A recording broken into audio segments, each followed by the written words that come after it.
Hello, viewers. Welcome to Social Justice Action Research Alliance. On this platform, we talk about issues that impact social justice locally and globally. The Alliance consists of a group of academics, activists, artists, writers, poets, and professionals of various backgrounds from around the world who genuinely care about protecting and promoting the rights of marginalized groups. We take an active and passionate interest in social justice and equity issues. Our goal is to engage in critical conversations that initiate actions to build global solidarity needed for social transformation and make the world a more equitable and compassionate place. Today, with us, we have sociocultural anthropologist Dr. Elaine McIlraith, and we'll be talking about the history of Al-Andalus, its complexities and connections that bridges Europe and the Arab world. Elaine, I'm sorry that I butchered your name a little bit. Apologies about that. That's okay. It's a good Scottish last name. Yeah. So we will have a very fantastic conversation, particularly me being from a country like Bangladesh, where it's a Muslim majority country, and we take a lot of interest in our religion and also the Arab history. So when I'm looking forward to have a very critical and engaging conversation. Before we start the conversation, I would like to request you, could you please tell us about yourself and how did you get involved, how did you get into researching such an interesting topic? Yeah. So I want to thank you first of all for actually having me on to talk about this topic. And I know I wasn't going to talk so much about decolonization, but I will bring it up at the end, especially because I really do think this idea of decolonization and defining what it means and especially finding ways to put it into meaningful action is really important. And so in terms of my own journey and how I ended up here, I did my PhD at the University of Western Ontario, or Western University, and I'm currently affiliated with the Department of Anthropology still. And so I'm an early stage researcher in sociocultural anthropology. But I've been doing research in Spain before I was even in anthropology, and I've been doing research in Spain since 2005. So I actually have 20 years experience in southern Spain, and I've lived there for a number of years because I did my undergrad in Hispanic studies and literature at the University of Guelph, and then I did my master's at Western as well in Hispanic linguistics in generative grammar, specifically looking at the syntax of simultaneous bilinguals in Gibraltar and in Spain. But through my academic studies throughout all this period, both my master's and my undergrad, I actually came across this topic a number of times, and I was always interested in this topic. So the first time I was actually living in Spain was 2 weeks before 9/11 happened, for example. Oh, wow.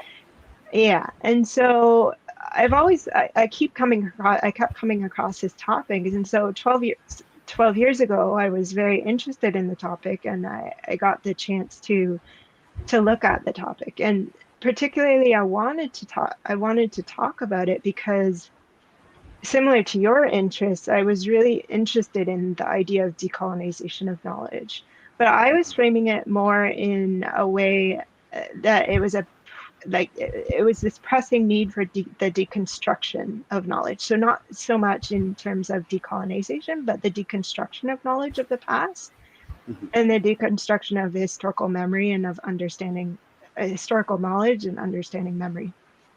So I really wanted to tease out what is it in our past that allows us to perpetuate the systems of racism and inequality and especially perpetuate this grand narrative of the separation between the East and the West, even the concepts of the East and the West that have had devastating consequences for so many people.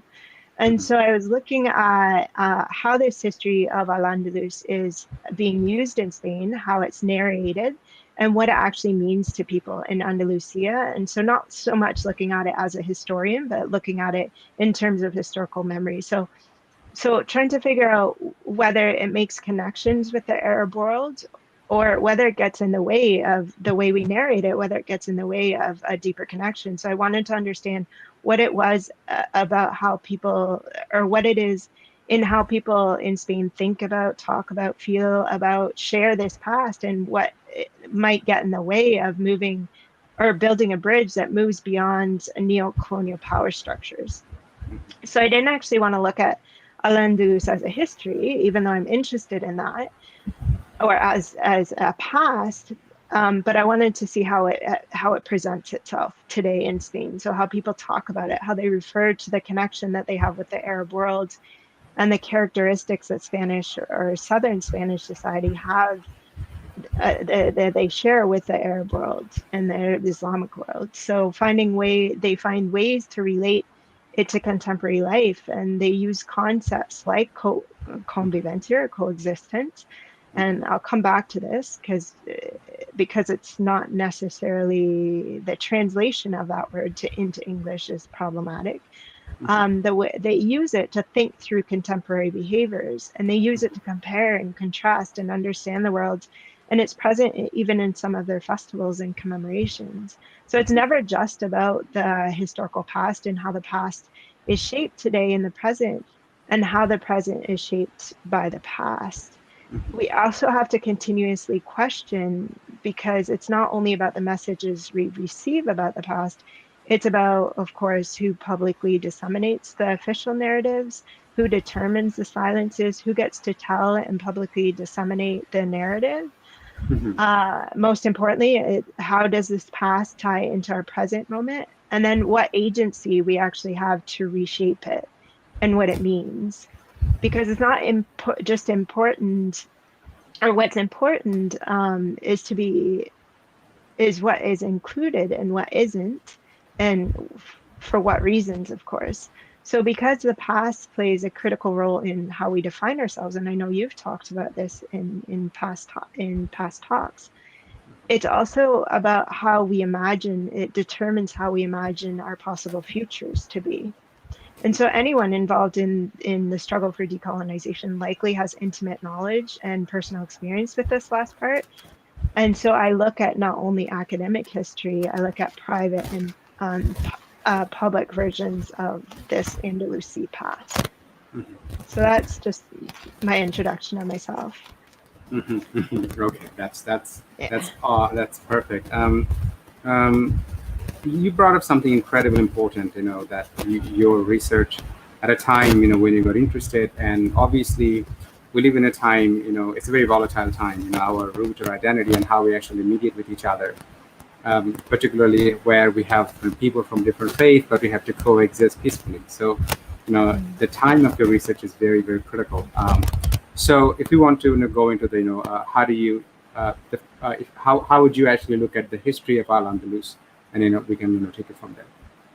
Yeah. Okay. So one of the first things that when people, especially in Spain, when they talk about the Muslim past, specifically more recently, they talk about they stress the length of the period. So it was actually almost 800 years of Muslim history in Europe. And not comparing necessarily, but there's been 500 years of Catholic and the so-called secular history that has come after. And so a significant part of the inhabitants of Spain, of the peninsula, were Muslim. They lived in a Muslim society and they were governed by Muslim rulers. So it's important not to know just a broad explanation of the period, but it's important to understand each stage within within Al-Andalus, because it also has different historical concepts associated with it and different things to consider. So to give you a brief rundown of what actually happens, for example, the initial conquest by Tariq ibn Ziyad began in 711 and was eventually put a stop to by 732 in Poitiers in France by Charles Martel.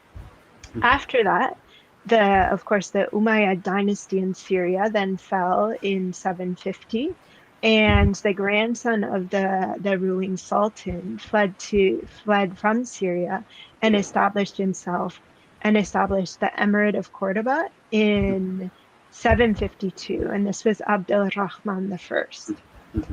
In the Caliphate of there were successive rulers, and then Abdul Rahman the third established in 929 the Caliphate of Cordoba. So when you hear about people talk about the golden age of Al-Andalus, specifically they're generally talking about the emirate and particularly the caliphate. But the thing to remember is that although Cordoba is usually described as the golden age, the intellectual production and the achievements of later periods was actually far greater. But the city itself, in terms of the massive number of, in terms of numbers, the population, numbers of houses, number of mosques, public baths, one account, for example, suggests that there was 113,000 houses, 7,000 or 700 mosques, and 900 public baths. And historian Claudio Sanchez Albornoz is a Spanish historian. He has suggested that there were 500,000 inhabitants, and this is during the medieval period. So the city was filled with gardens, magnificent houses. There was a highly productive textile industry, as well as agriculture was developed. There were libraries in the middle of the Middle Ages, just like the House of Wisdom in Baghdad, in Iraq. The streets were paved. The main streets were lit at night. The water was brought from the city all the way from the mountains through aqueducts.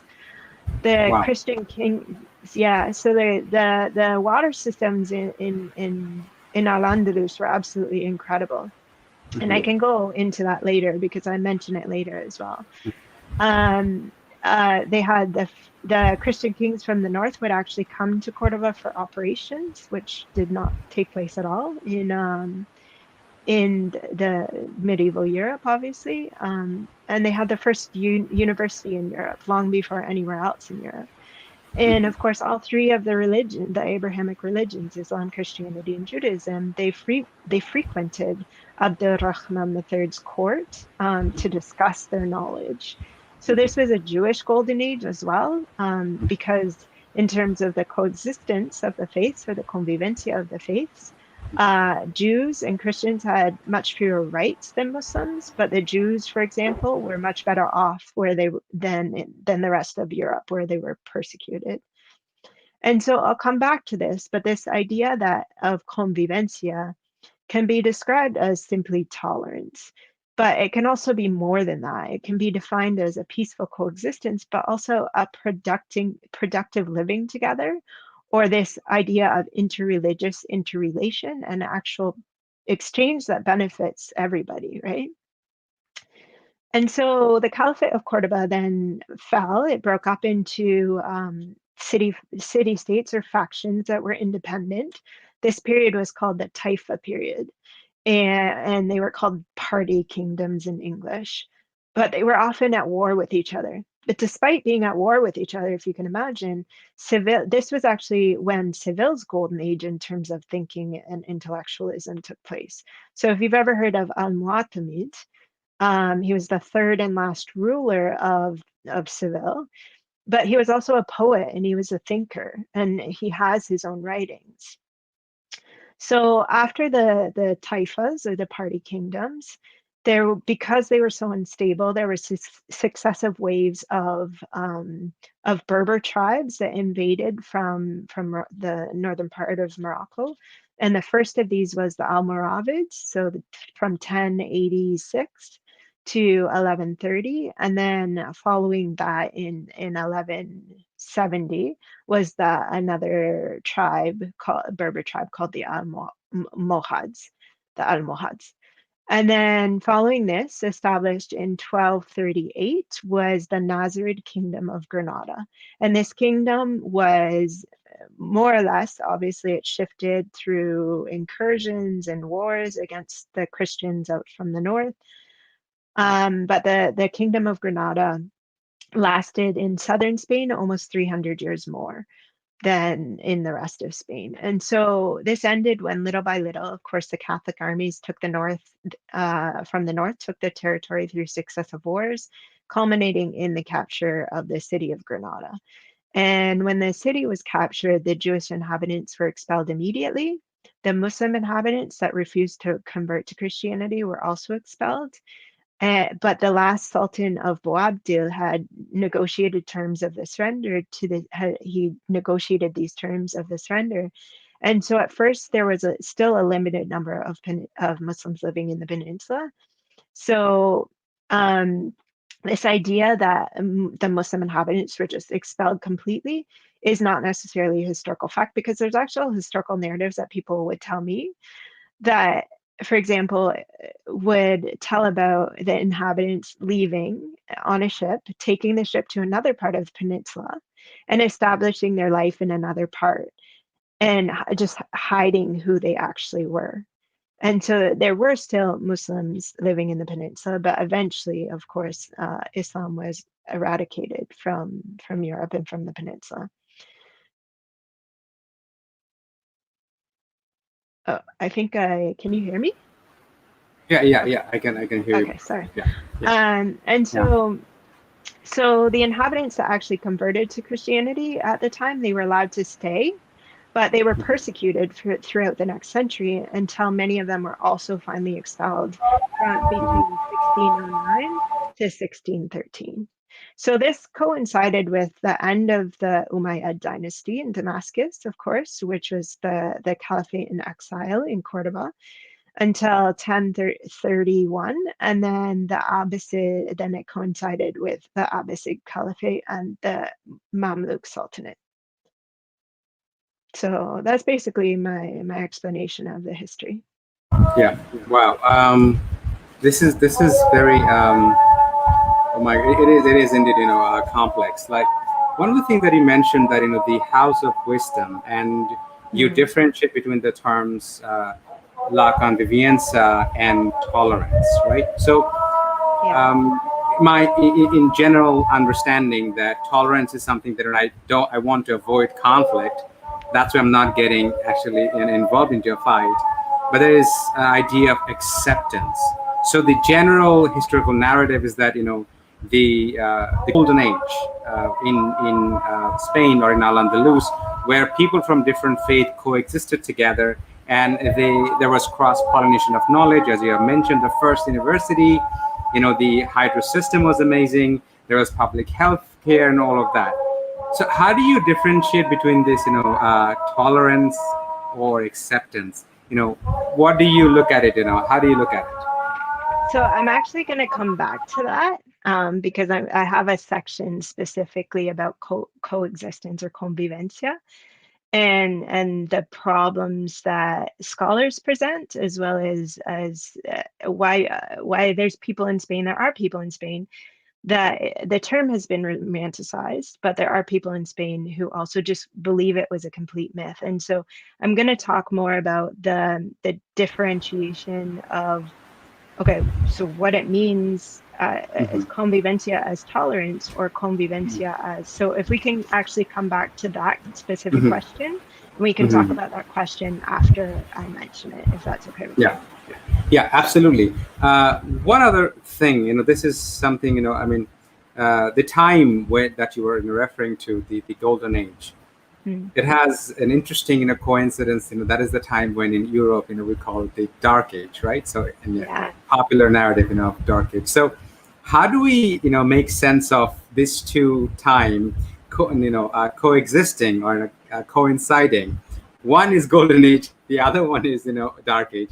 How do you reconcile that? I don't. Okay.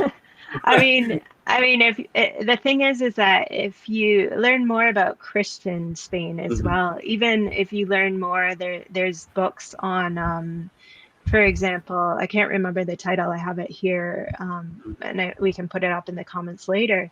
But there are books on, for example, scholars and even uh, religious people in England who would come to Al-Andalus. I think the Allard of Bath, for example, I think that was his name, was somebody who actually came to Al-Andalus to learn from this knowledge. And he was living in, I mean, what were the conditions of medieval Europe in England of the period, right? And so there's stories, there's narratives of, for example, one of the common narratives that people tell is this idea that um, that the Christians in northern Spain, particularly, they often dressed like they bought silks from Al-Andalus, or they dressed like sometimes in private because they didn't want the rest of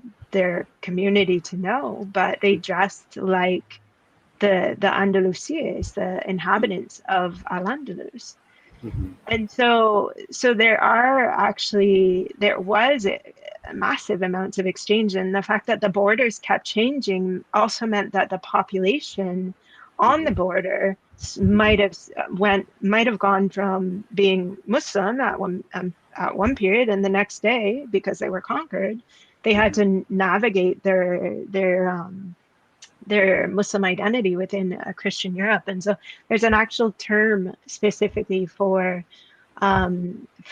mudehars. Mudehars are actually people who are Muslim, but they live in Christian Europe. Mm. So, so there were people actually, just as there is today, there were people that were living across the border as it changed, and there hasn't been a whole lot of, and I don't know if it's for lack of documentation or for lack of, I mean, there's so much to research on the period. Mhm. But I don't think that, to my understanding, there hasn't been a whole lot of study specifically on the border and how it changed and how people negotiated identities, if you can even research that, with a lack of documentation, if there Mhm. isn't any documentation, right? Yeah, yeah, yeah. So Yeah, and I find the connection of history and identity negotiation is fascinating. That mm, plays out. I mean, and you and I, we both live in Canada, so our understanding of like Canada to be, I'm gonna put quote unquote, the mosaic society where people, doesn't matter what part of the world we come from, we can keep our identity. It's a mosaic. We don't talk about it's a vertical mosaic. We don't talk about and I will complicate the conversation down the road, and after I hear the other part of your um, uh, presentation. One of the things that I have seen being a Bangladeshi is that a sort of belligerent defensiveness, even within my community, in buying into the myth of multiculturalism and accepting Canada's mosaicness, and not wanting to see that basically for what it is. And I yeah, often say it that Bangladesh having 300 years of British colonial history, almost we have an attitude of slavish gratitude towards white folks. We don't want to challenge. We buy into the model minority myth, and what happens is that in the process we undermine our own psychic decolonization, and to be able to truly respectfully coexist with other inhabitants of Canada. yeah. So history and identity negotiation, they are intertwined. That cannot just go any way possible. um, why do you think, in your, did you find anything about your research that, like, when Abdurrahman, there was turmoil within the, rising, Islamic dynasty, Islamic, expansion right after Prophet Muhammad Sallallahu Alaihi Wasallam, after his death, there was conflict, and Abdurrahman, he himself fled, I mean, Yeah. so many, complexities. What made him capable, or what actually made him earn the trust of people in that area, that it actually accepted his leadership, and he actually led that part of the world. So there's actually this is a question that has plagued Spanish historiography. Mhm. um, and there's actually and I can't specifically remember dates. It was sometime in the early 1970s that and this actually ties into what I'll be talking about in terms of how certain people who do frame this history in terms of decolonization in Spain. It plays into this theory that for example, so one of the things about Spain is that there's this whole discussion, there's this whole argument about how Christian it really was, Hmm. and what type of Christianity it was. And so there's this type of Christianity that's called Arianism, Hmm. that is it was a monotheist. It didn't, in terms of the Council of Nicaea, it didn't actually split the nature of God. And so you didn't have the three in one that the Hmm. Catholics, and then after the Reformation, that the rest of Christianity, the Hmm. Christian world followed, apart from obviously the Eastern Orthodox. Hmm. And so there's and I talk about it specifically in my dissertation because it's actually a very, very controversial theory. It was written by someone named Ignacio Olawe, Hmm. and he basically argued that Spain had not necessarily bought into this idea of God as three in one. And Hmm. so they were still, so when the Muslims came, the whole monotheistic idea of God Hmm. Hmm. was closer in Islam Ah. than it was and so there's, I mean, the scholars argue that there's actually a lot of problems with his argument, in terms of the actual historicity of it, Hmm. in terms of how fast it could have taken place and why it could have taken place and things like that.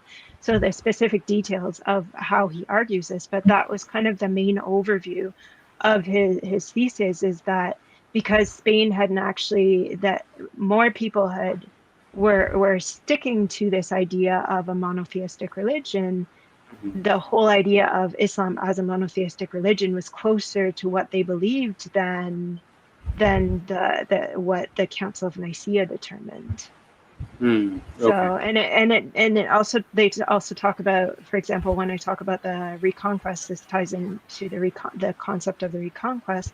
It's also this idea of the question of how, after the Visigoth tribes in Spain ruled, it's a question of how, within the actual inhabitants, not necessarily the rules, but within the people, how Hmm. extended Christianity actually was. And Hmm. so these are theories that suggest, first of all, why the invasion could have taken place so quickly, over a Hmm. span of from 711 to 732, over a Hmm. span of 20 years, basically, Hmm. that the entire peninsula could be taken over, right? And so Yeah.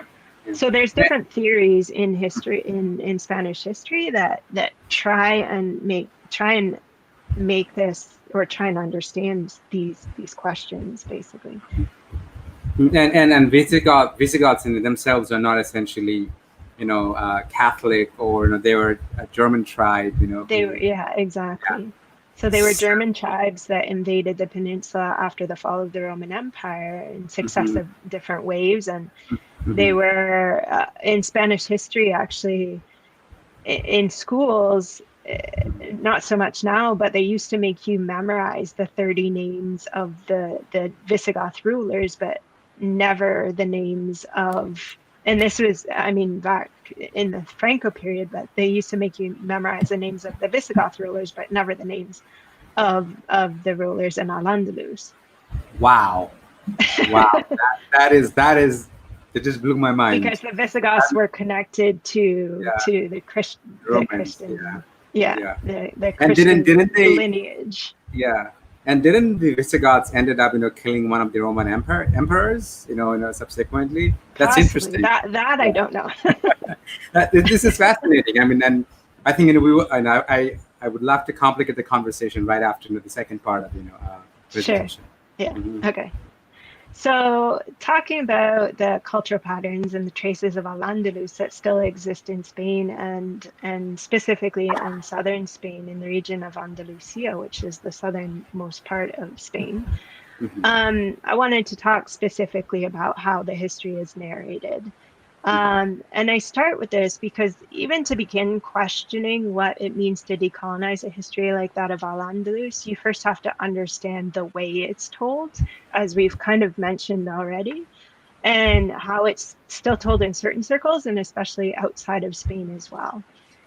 And so, in his prologue to his 2002 Spanish edition, specifically of Orientalism, Edward Said actually acknowledges the complexity of that the history of Al-Andalus presents for post-colonial studies, and his arguments, the problems it presents for his arguments in Orientalism.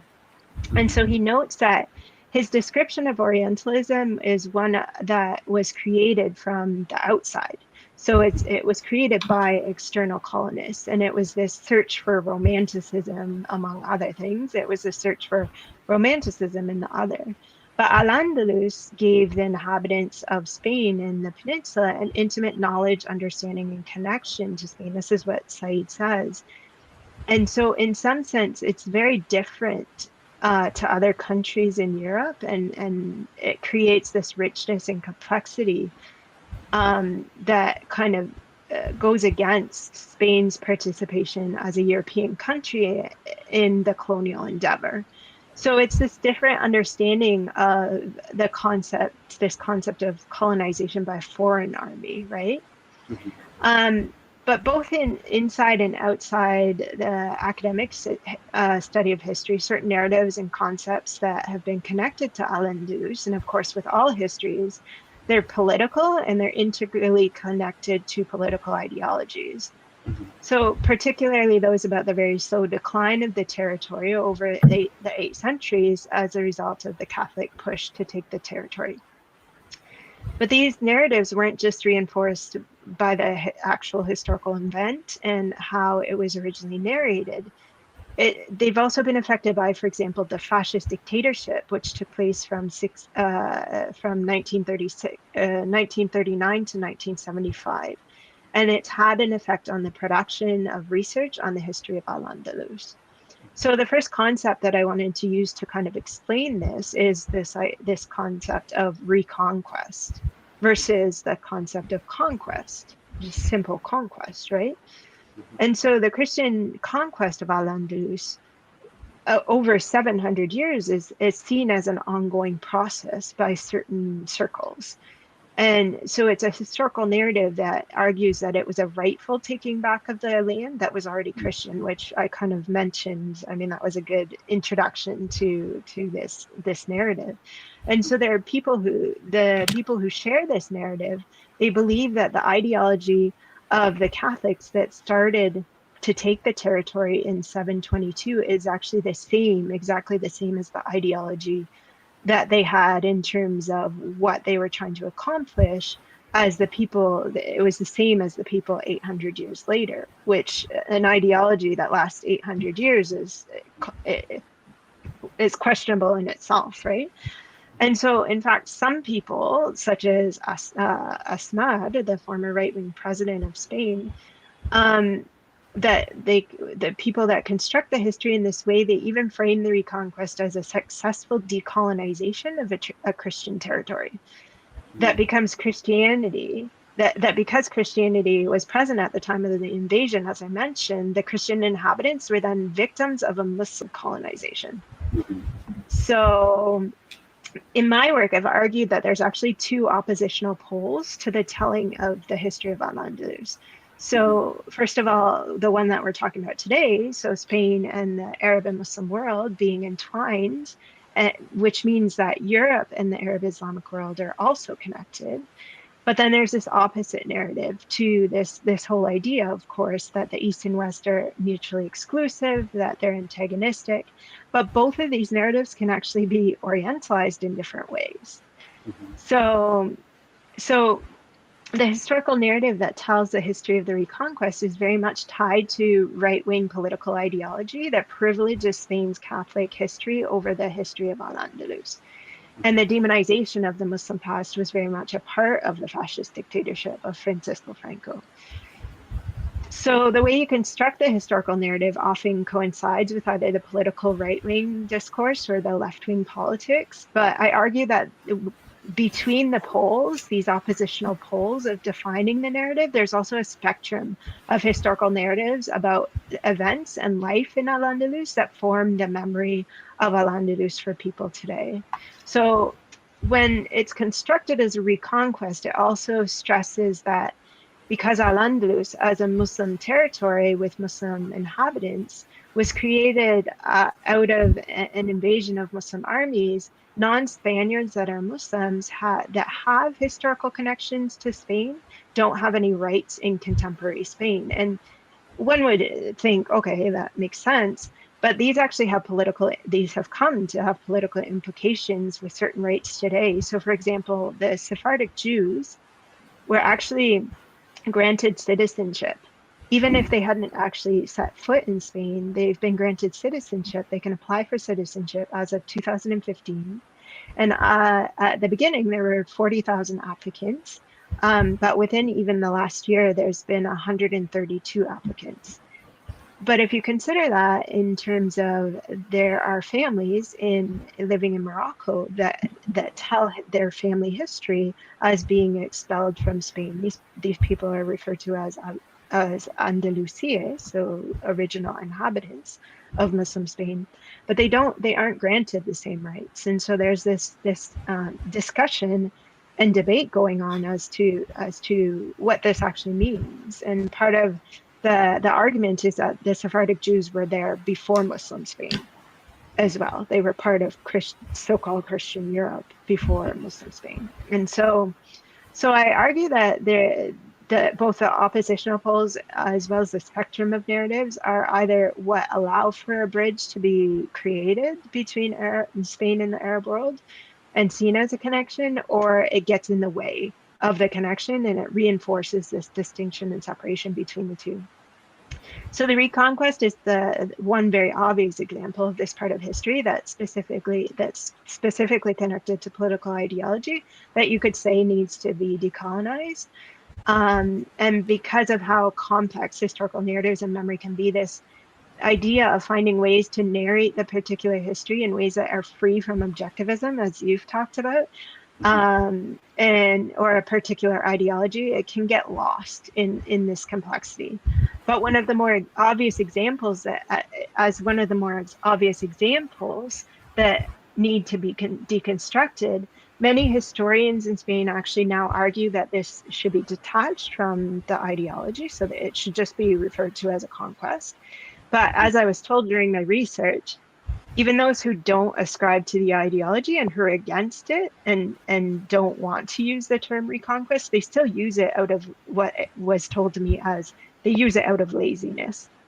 And so this has an effect in terms of scholars outside of Spain because they end up tending to use the term reconquest still, even though they might not agree with the prefix of it.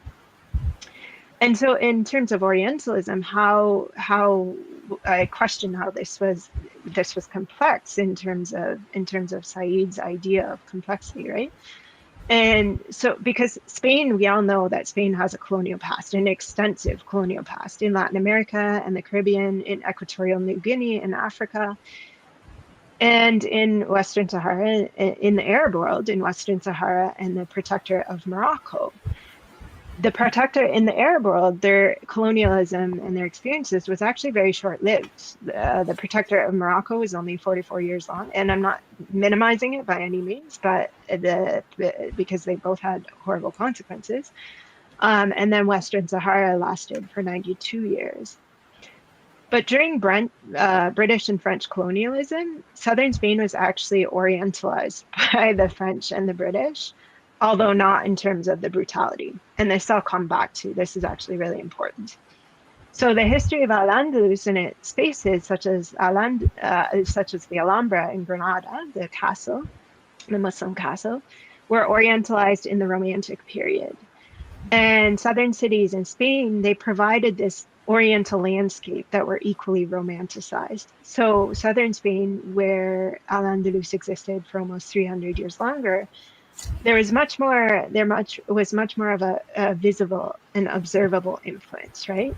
And so it became a destination for romantic artists and scholars when they tired of dealing with people in North Africa and the Middle East, basically. And so you have painters such as the Scottish painter David Roberts or the English painter Owen Jones, or even northern Spanish painters like Mario Fortuny, all came to paint romantic scenes that orientalized the southern Spanish architecture and the southern Spanish, the former inhabitants of Al-Andalus, as well as you have in writing, you have one of the most famous works that is related to this period, The Tales of the Alhambra, written by Washington Irving in 1832. And then Romanticism didn't actually appear until the end of Spain, when Spaniards joined in the romanticization of their own past. So they were effectively orientalizing themselves in a way.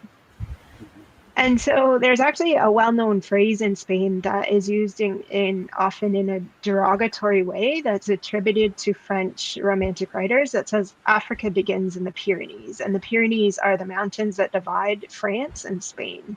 So it's suggesting that Spain is actually not European because of Al-Andalus, right? But North Africa and Morocco have an integral role in the history of Spain, even in more recent times, because the coup that started the civil war, that began the dictatorship, was actually Franco invaded with troops from the Spanish protectorate in Morocco, and that included Moroccan troops and Moroccan mercenaries as well. And so this idea of being a colonial state for some, but then having their past orientalized by others, and then orientalizing themselves, it all contributes to this complexity of what it means to deconstruct Al-Andalus and reclaiming this past in a way that moves past colonization or colonialism, right? And then finally, I know what you really want to talk about is coexistence or convivencia. So Edward Said in his prologue makes reference to this in terms of Al-Andalus and Spain's connection to the Arab world, and how it goes against this idea of the clash of civilizations, because it's a past that shows us, and this is what he says, it's a past that shows us how important it is to examine how civilizations and cultures overlap, converge, and nourish one another. And I completely agree with this, but this idea of coexistence or convivencia in Al-Andalus that Al-Andalus is so famous for is actually much more complex in terms of deconstructing it. So when we talk about convivencia, a lot of people assume that it just means because coexistence suggests the idea of tolerance. Coexistence in English suggests the idea of tolerance, or a peaceful kind of coexisting side by side and not really interacting, right? But the word convivencia is badly translated to coexistence, because convivencia actually can mean productive living together. It can mean so much more than just tolerance. And so this is why scholars have kind of turned to referring to it as conviviality, as opposed to more recently, they use conviviality in terms of not referring it to coexistence. And I use coexistence today only because this is what people know, right? And so because coexistence kind of gives this idea of I tolerate you, you tolerate me, but really what kind of it's your question of really what kind of tolerance or what kind of existence is that, right? And so the famous periods of this were specifically the Umayyad dynasty in exile through to from the Emirate to the Caliphate of Cordoba, of course. But then there's also there's a period of convivencia in Toledo, which Toledo is very famous for, but it was under Christian rule under Alfonso X. And this is where, for example, there was a an incredibly famous school of translation where Muslims, Christians, and Jews all worked together in terms of the production of this knowledge.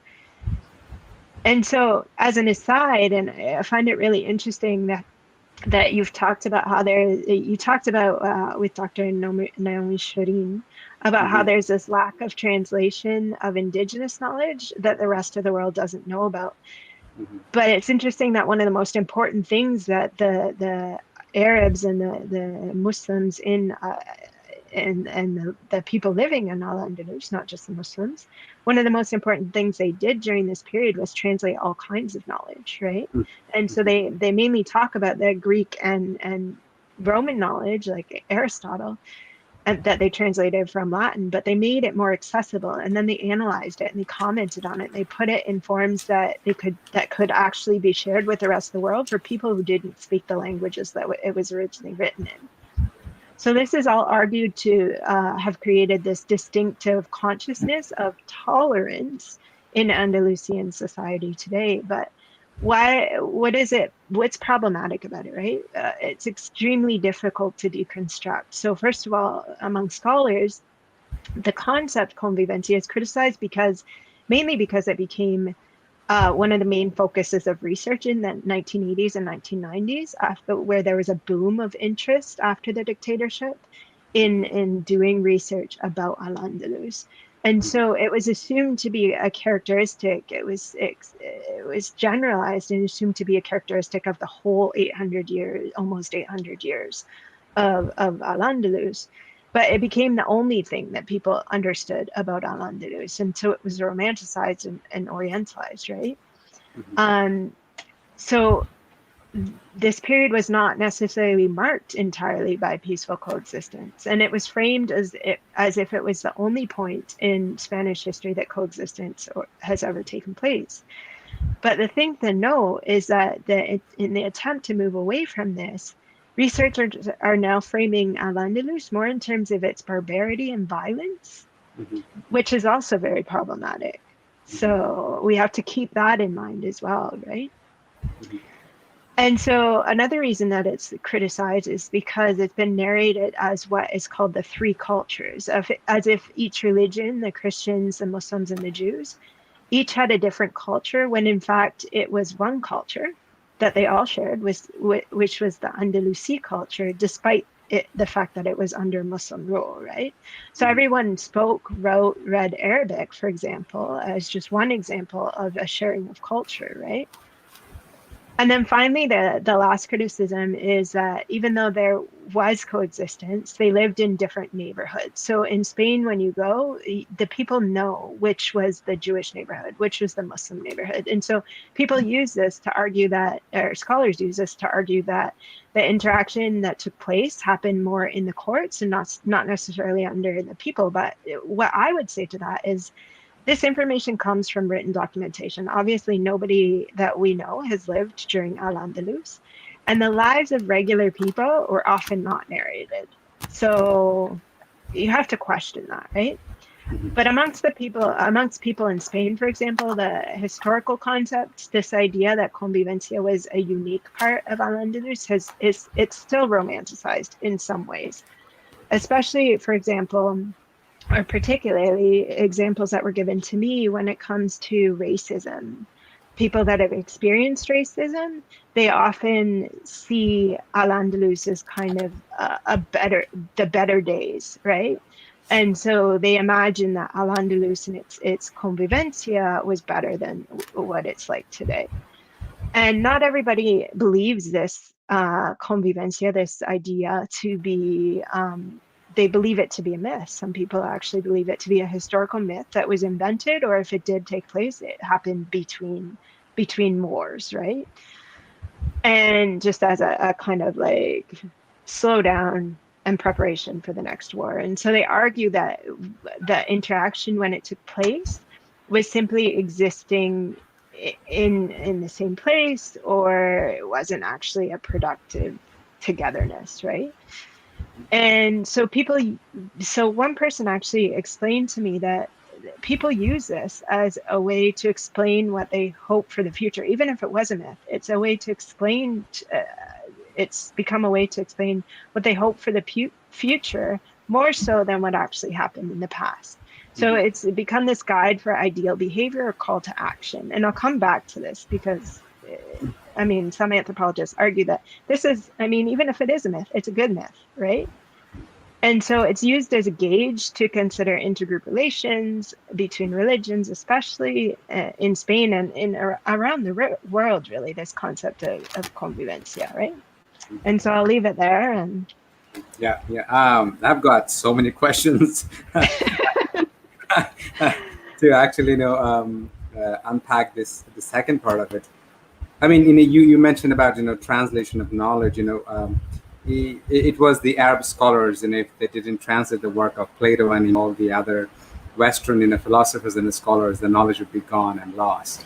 So their contribution is immense. I particularly look at it this way, and I'm going to connect it, our present day, what's happening right now in the world. I often quote Carter G. Woodson when he talked about certain things that if people are made to believe that somehow they're made to believe that they don't actually come from a culture, they don't actually come from a history, they don't find the strength needed to go ahead. And that was actually a way the colonizers used the educational tool, to make the colonized subject accept their inferiority, that you don't have a culture, you don't have a history, therefore you need somebody to save you from this barbaric ways of being, and we're here to rescue you. When you were saying about the Reconquista, something that was screaming in my head when I think about the history of Al-Andalus, I'm talking about Spain and Portugal. Imagine the brutality. Imagine, it's 1949, 1492. Imagine Columbus coming from that part of the world. Imagine what he has caused to North America. Imagine. And now I'm saying, I'm looking back because this is playing right now in Spain, the right-wing politician or president who are using this historical narrative for their purpose to further so that was actually Asmar, which was the begin. It was like 2000 to 1999, 1998 to 2008 ish. Right now, the president in Spain is actually is left wing. So, just to clarify that. Yeah. I'm saying that a lot of the time it exists today. Yeah, exactly. Yeah, I often give example of Toronto. The mayoral candidate Faith Goldie came third in running. So imagine a mayoral candidate that is so Islamophobe, so anti-Muslim, so xenophobic. When that person comes third in mayoral competition, it tells us something. Just because she didn't win the election doesn't mean the looming threat is gone, right? So, the existence of right-wing political party in Spain, and how does it actually marginalize the Muslims there, right? So, and as I have hinted in just moments ago, that how history and memory is inseparable in identity negotiation and shaping our present day reality when we can't look at the past with critical lens. What happened in Bangladesh, I'll give you that is a very relevant example here, is that in 1971 we parted from West Pakistan. This part of the country was, right now Bangladesh was East Pakistan because of conflict. But somehow we suffer from historical amnesia. We somehow stop at, oh, it's the West Pakistan, which is true, factual fact that the West Pakistan was brutal in exploiting, plundering, looting, murdering people in East Pakistan. That is true. But somehow our imagination stops there. We don't go back. The British colonial history, that how the, almost 300 years of history, very in a calculated way, created this two, harbored and, fuel this feud between two faiths, right? So my question to you would be, how do you see, when you talk to general people, that this is what I think, we think history is something, oh, it's the narrative of, dead people, right? It is playing right now in our everyday action, shaping our perception. I'm holding somebody hostile in my imagination. That person is an invader, Muslim, I mean, I have read reports about Spain that a lot of Spanish people consider that when the Muslim immigrants, so refugees, are trying to get into Spain, oh, this is the Muslim invasion and taking over Spain again. We have to stop it. This is Yeah. very, very dangerous and problematic narrative. Yeah. And so that actually that narrative of a re-invasion actually Mhm, ties into the people that narrate, because not everybody narrates it in the same way that the right wing narrates it in Spain. In mhm, fact, the right wing it existed, but the extreme right wing up until 5 years ago didn't exist because of what happened with the dictatorship.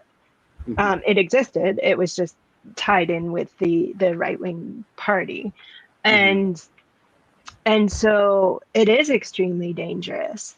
mhm, But it's tied into how the history of Al-Andalus was narrated for a very long time in Spain, and by mhm, certain circles, and how that narrative developed throughout the 500 years mhm, of, because it's changed and developed, and so-called new research comes out, right? mhm, But new research in the frame of mhm, right-wing ideology, mhm. right? Something that boggles my mind, and I would really want to know from you that what did you read? When, because you've done your research very recently, Mhm. right? Okay, so I'll give you a like analogy. Like for example, the conflict between India, Pakistan, and the conflict between Pakistan and Bangladesh. Let's say this triangle, right? So when the people from these three countries, we come to a country like Canada, and we all are racialized, we all are marginalized. We back in I mean, I used to be an economics teacher in high school, so um, my students in the and these are students who are educated in British schools. They are brown in skin but British in mind, which was very by design colonial education. It was designed in 1835. A man called Macaulay, he gave a speech that we need a new breed of Indians who are brown in skin but British in mind. So when we come to Canada, it plays Yeah, out fantastically that, oh, now you realize that India and Pakistan, Bangladesh is, you have a kind of similar reality. But back home, India and Pakistan have not been able to stop fighting with each other ever since the Brits exactly. left, Yeah. right? We haven't stopped to be able to come to terms with it. How is the political ambience right now in Spain, the time when you were researching, when you have conversed with general people? I'm not talking about what the scholars or writers are talking, Mhm. saying in the written, textbooks. What's the narrative that exists in the hearts of people, and how it influences the interaction between different groups? So, okay, so if we're talking about, because I specifically talk about people who are more what we would call more to the political left, Mhm, and politics is not something that I necessarily outright asked people about. mhm, But you can kind of get an idea from getting to know people of where their politics lie, right? And so in terms of the general feel, there's this first of all, there's a remorse in terms of the history of Al-Andalus, specifically a remorse they feel for the people that were expelled, and they don't believe it should have happened. They think it was I mean, they don't all of them don't necessarily see it in terms of colonization, right? Or in terms of but they do see it as this shouldn't have happened.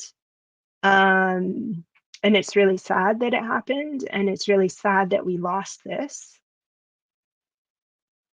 But they also connect with the Catholic history, because especially southern Spain has massive Holy Week parades, for example, that take over cities, mhm, take over entire cities for a week every year. And this is then coupled with, for example, every city has a patron saint in the Catholic religion, whether people are Catholic or not, because mhm, much of Spain is not Catholic anymore, but they come from this Catholic background.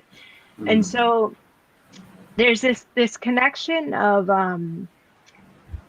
And I talk about it in a way that's a little bit difficult in terms of in my dissertation, especially in the fifth chapter, where I talk about bridges and boundaries. I talk about it specifically as being a little bit difficult because in terms of solidarity.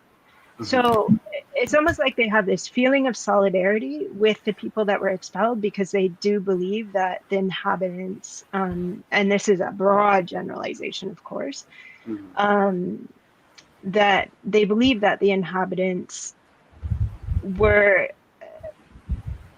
for example, the implementation of Islam in Spain, and then the implementation of Christianity in Spain were took place because of governing structures, because it was forced upon them.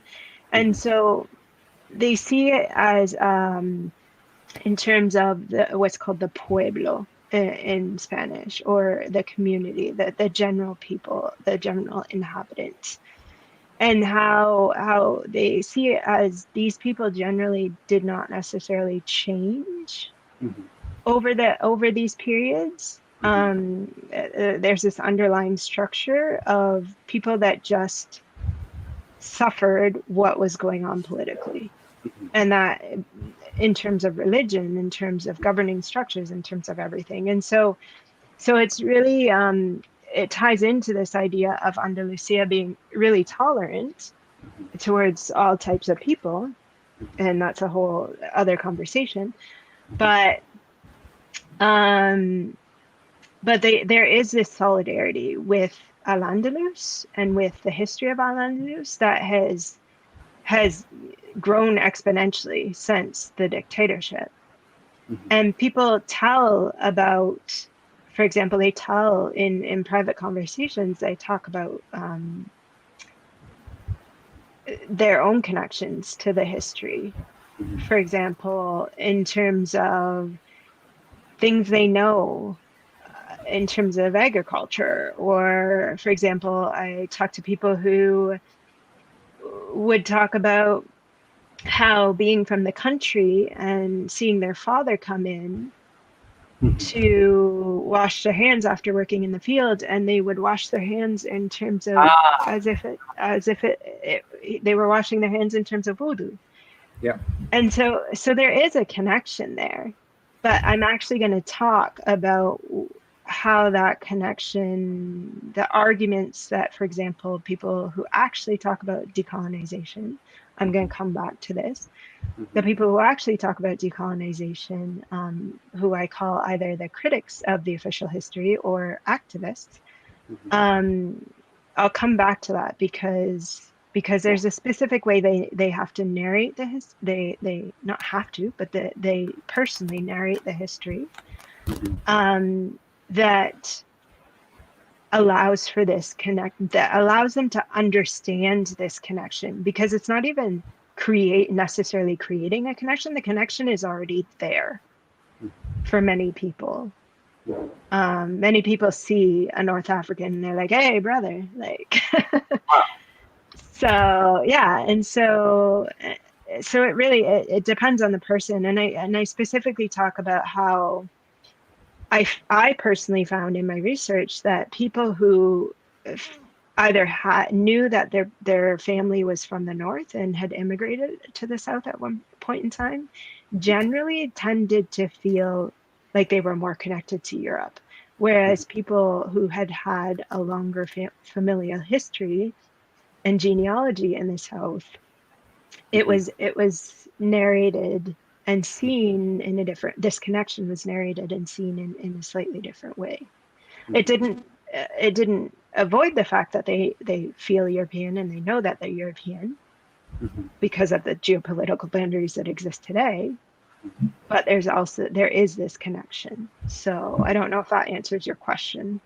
Yeah. I mean, it touched on quite a few points. You mentioned that how the idea of reconquest, and particularly in terms of how it treated Jews who have never set foot in Al-Andalus, and the Muslims, how they are treated differently in terms of legal status or immigration, in Spain. Um, how do people in this complexity, how do you navigate that, particularly when right now in Europe there is a ripe fear about Europe being Mhm. taken over by the Muslims, particularly. Um, and I'm going to again connect a lot of the conversation. What I'll do, and because when I was researching more about it, I was like, oh, interesting. That is how it plays out in Canada. That is how it plays out. Played out in you know India or Pakistan or Bangladesh. It makes a lot of sense. Like what is happening right now in Quebec, in terms of the rules, the bills that how the Muslims, what they're allowed to wear, what is considered to Yeah. be. So this is very interesting, and this is also very important, very very important. How did you find in the relationship between people from different origin, the race played out there? Hmm. So I was actually at a conference, at not being an operative word. I was actually attending a virtual conference a couple weeks ago, and somebody said something that I found really interesting and that I actually do need to do more research about. And it was something along the lines of that Spain hasn't actually developed a critical race theory for the country. That Spanish academics haven't developed this critical race theory. And in southern Spain, for example, the hijab debate in southern Spain, it did come up in 2010, and then it was quickly shot down. So, I mean, to my knowledge, it hasn't come up again since. And when it came up in a small town. It wasn't even in major cities. And so things like that, I mean, there's a growing population of converts to Islam in Spain as well. Mhm. And established that they come an established population because they converted to, and I did some of my research with them, and they converted to Islam after the dictatorship when religion was actually when freedom of religion became a part of democracy, the democratic Spanish state, right? Mhm.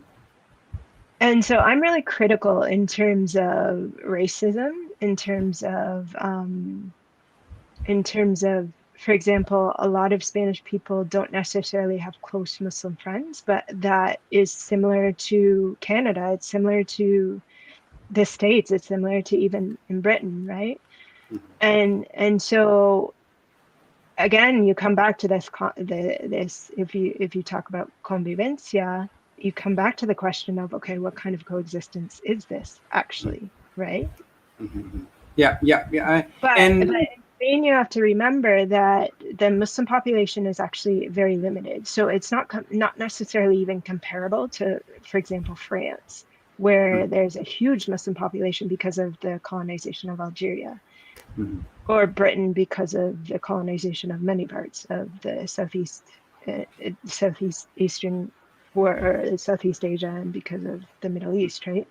Mhm. In Spain, the last time I checked, which was a while ago, but the last time I checked, there was only something like 2% of the population Mhm. of in Spain was Muslim. Mhm. So these are questions that still have to be asked, and they will have to be continued to be asked as the Muslim population grows and develops. Mhm. Okay. So, and for example, the major communities of Muslims that are Muslims, not Spanish converts, but that are Muslims from other parts of the Muslim world, live in Catalonia, in Barcelona and the surrounding areas, and in Madrid. And so these are both northern Spanish cities, and it's very much, I would say it's very much a different situation than it is for example, in southern Spain, but I can't necessarily say that that wouldn't change if Yeah. the population increased. Mhm. Yeah. So In terms of convivencia, I'm wondering in my head, um, the people, and in terms of, I mean, again, Abdurrahman, his maternal lineage gave him a huge advantage to be accepted, that, and when he was sort of like fleeing, and based on the kind of conflict that started, within the Abbasid, dynasty, and Umayyad dynasty, was not very peaceful. It was brutal, yeah, and I had the opportunity of living and working 2 years in Saudi Arabia, and it's a very interesting field, to actually understand, the impact of relationship. But one thing that I can tell yeah, you outright, about Bangladeshi experiences in Canada is brutally racist. yeah, We are Muslims for sure, no problem, but that brotherhood literally collapses when our interaction with the Saudis, and I was there a guidance counselor. And I often give this example, of and then I'll connect it back to the idea of coexistence, convivencia. So the Bangladeshis are at the bottom rung of the ladder, in Saudi Arabia.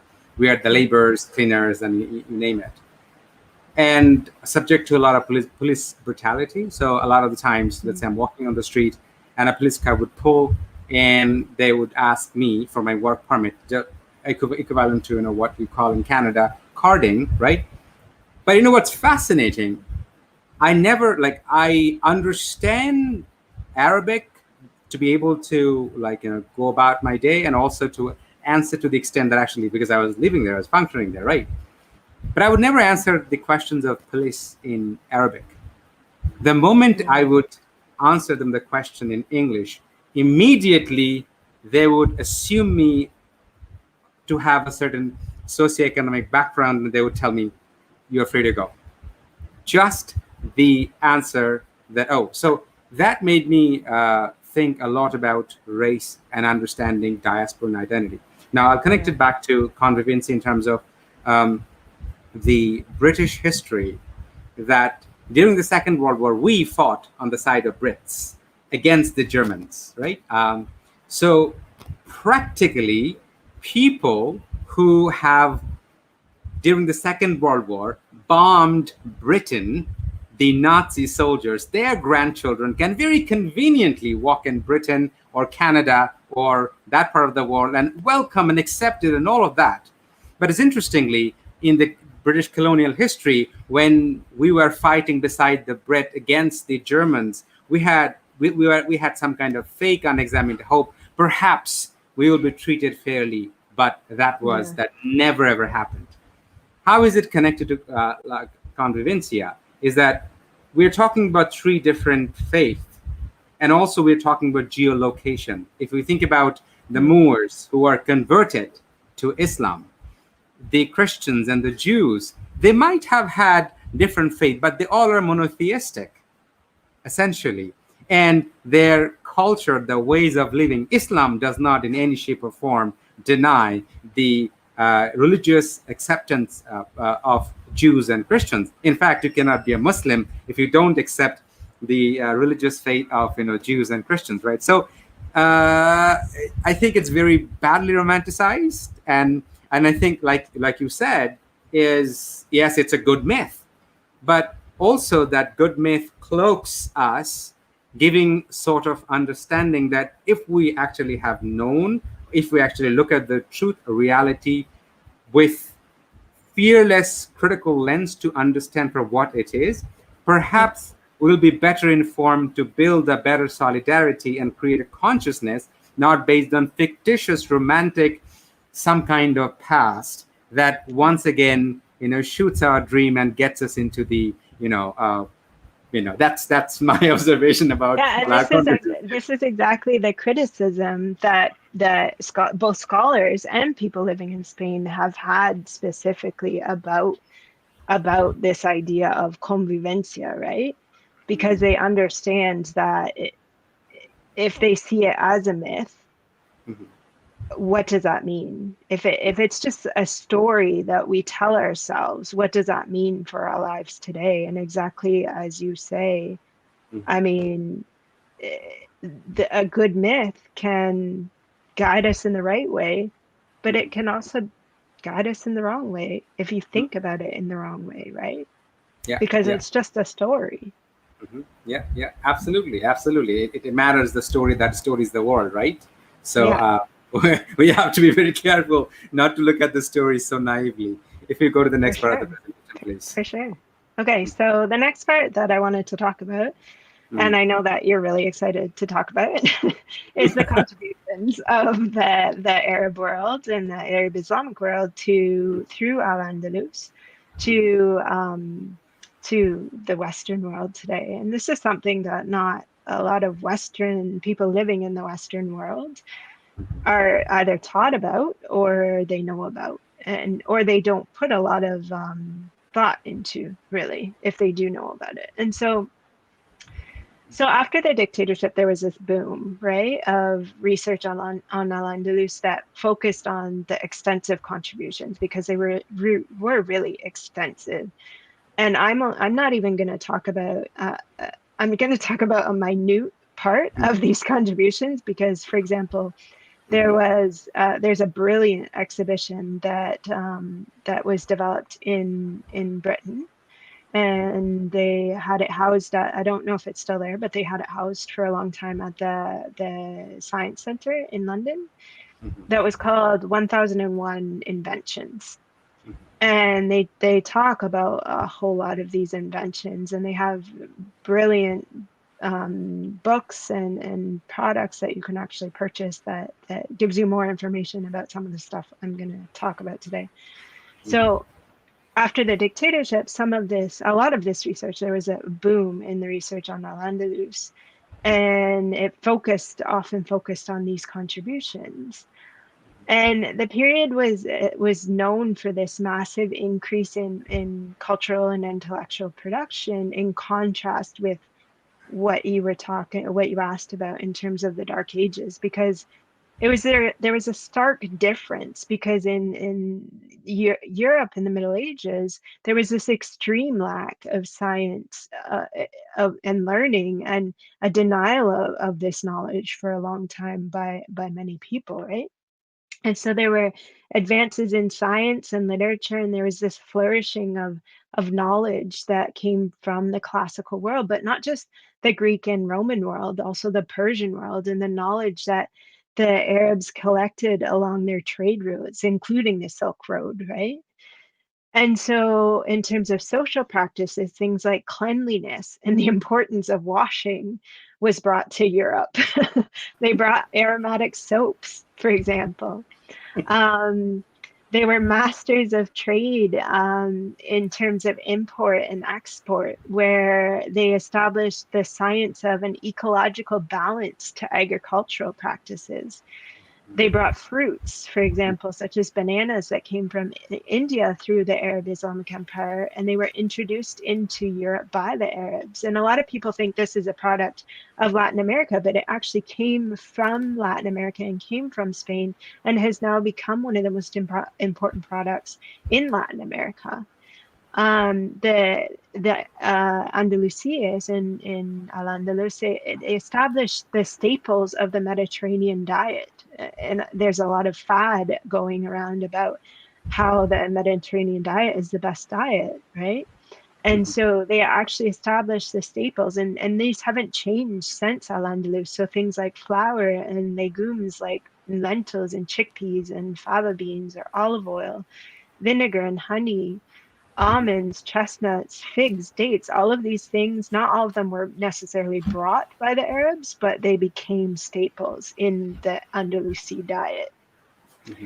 And refreshing juices and lemonades was actually one way that many businessmen apparently made their fortune off of, because they mixed fruit juices and sugars, and it was one of the principal industries at the time. With the oranges, lemons, limes, grapefruits were all imported by by the Arabs. And they use them not only for cooking, but they also use them for medicines and of course for perfumes or for even decoration of patios, which still to this day exists in Spain and in Italy as well, and in Greece.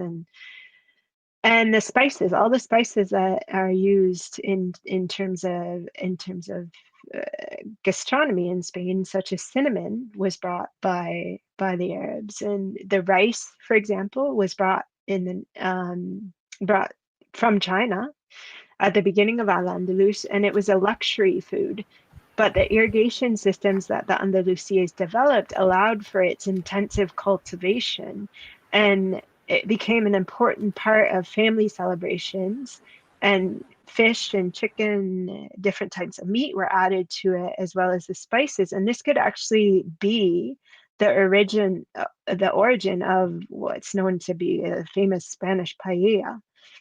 Um, Pastries, for example, many of the pastries in southern Spain are very similar to the pastries in North Africa, because things like pestiños, which are little folded things that are covered in honey and sugar, things like that are also made in other parts of the Arab world. And many of the pastries are honey based as opposed to sugar based.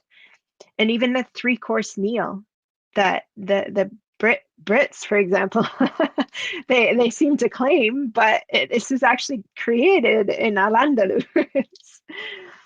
So things like paper was imported from China as well. The fountain pen was used for calligraphy, which consisted of a reed, for example, that a hollow reed that they filled instead of having to carry around the inkwell everywhere. They filled this to do calligraphy. And so chess is still important in Spain, and pillows were introduced. So the whole idea that we sleep with a pillow, we sit on pillows, this was introduced. And one of my favorite things that I learned just recently was the whole idea of the Arab tent was introduced through Al-Andalus. So anybody that's ever gone camping, or even the entire Occupy movement, can thank Arab Spain, right? It can thank Arab Spain and can thank the Arab Islamic world. So bathrooms, for example, even though toilets in latrines, they had them in during the Roman period, the bathroom became a closed private space for the first time in Al-Andalus, because of the requirements of Islam to clean oneself in different situations, right? And even though the word pharmacy or pharmakon comes from the Greek, the structure of pharmacies that we have today is basically an Arab Islamic invention. And so the first pharmacies were inspected, even at that point in time, were inspected by appointed officials, and more than 600,000 books on pharmacology were written during the Arab Islamic Empire. The water management and distribution of the city, which I mentioned earlier that you were really impressed with, the irrigation systems, the cisterns and water canals in some Spanish cities, in particular in Granada, where I did my research, the Arab system was still used up until the 1960s. So this has had lasting effects. And water and wind power, one of the most famous images you see of Spain is actually the windmills that Don Quixote fights, right? Water and wind power were actually things that Umar in 643 actually demanded from the people he was surrounded, the intellectuals he was surrounded with. And intellectual professions such as the early conceptions of a sociologist, anthropologist, economist, historiographer, demographer, and translator, these all come from the Arab world. So in terms of schooling and knowledge, as I mentioned, the libraries and universities, some of the universities, there's a university in Fez in 1841 that was actually built by a woman. And many of the schools began as a part of the mosque. So by the 8th century, Cordoba had schools as well. And these were schools that science and religion weren't necessarily even separated in. Yeah, and quick, sorry, Sure, I'm yeah. really sorry. No, I go ahead. didn't want to miss that. It was not just a first university in the world that was established by a Muslim woman. Hmm. that needs to be taken into consideration. I have a lot to say. Shut up. Yeah. So inventions, for example, the inventions that were created in Al-Andalus, the guitar is basically the base of all Western pop music. And it's assumed to have come from the kitara, which was a relative of the Arabic oud and the European lute or the Greek sitara. And the SOFA system. So any child in the Western world, at least, that learns music, they learn it through do, re, mi, fa, sol, la, ti, do. This was actually created in Al-Andalus, as well as counterpoint and polyphony, which is basically the basis of all of Western classical music, right? And things like, and that, so the first conservatory of music was created by someone named Zirab. He was born in Iraq, but he lived in Cordoba. And he also introduced the idea of tablecloths and the use of the idea of using crystal instead of metal for drinking glasses. And some of the ceramics, for example, from Malaga and Valencia, were the influence for many of the most famous ceramics in Italy today. And so, in terms of language, we have the calligraphy, which brought us the Arabesque style in writing, and over 4,000 words in Spanish actually come from Arabic. But they were many of these were adopted into English. So words like jar, tobacco, coffee, sugar, yogurt, check, giraffes, the color scarlet, sofa, all of these come from Arabic, and there are many, many more. But in Spain in particular, there's certain place names and certain cities that you might even not know. I mean, there's obvious ones like Granada, which was Garnata, Cordoba was Cordoba, right? But Madrid was actually founded as an Andalusi city during Al-Andalus. It was called Mayrit. And this is actually a point that is only now being really presented and somewhat celebrated, but there's even problems with that. And that came out, for example, when I was talking to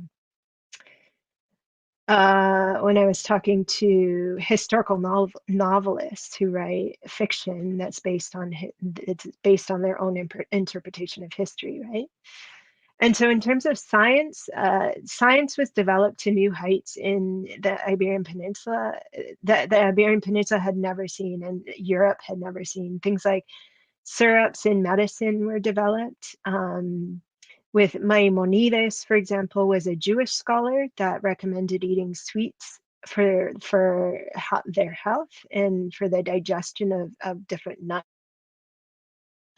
including the almonds and pine nuts, things like that. And the leading medical Gray's Anatomy, for example, the leading medical encyclopedias that are still used today are actually based on books from the Arab Islamic Empire. And in terms of people, I wanted to highlight a couple of specific people that I just think are absolutely incredible, in other words, super cool.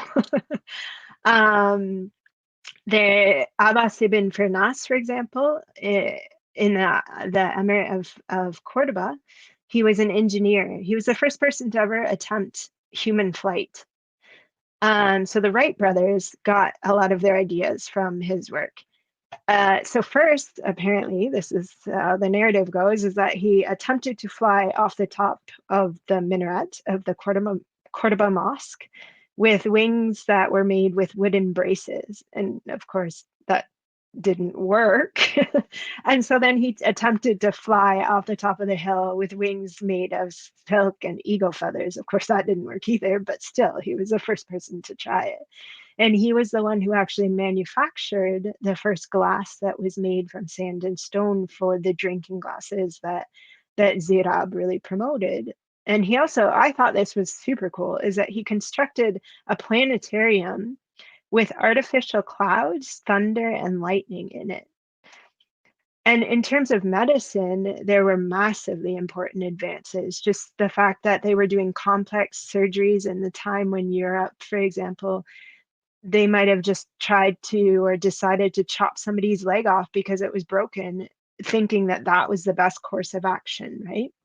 And so Al-Zahrawi, born during the Caliphate of Cordoba, he was a surgeon, a physician, and a scholar. He was the first to develop catgut stitches for internal stitching, and he developed C-sections, which both are used today.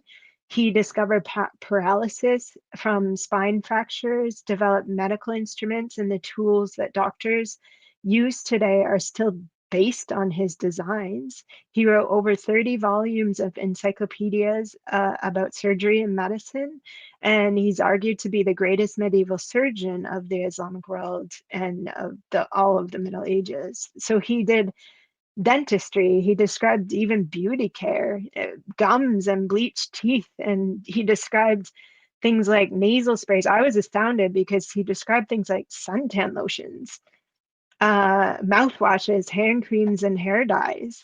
All of these things, I mean, these have existed since this period.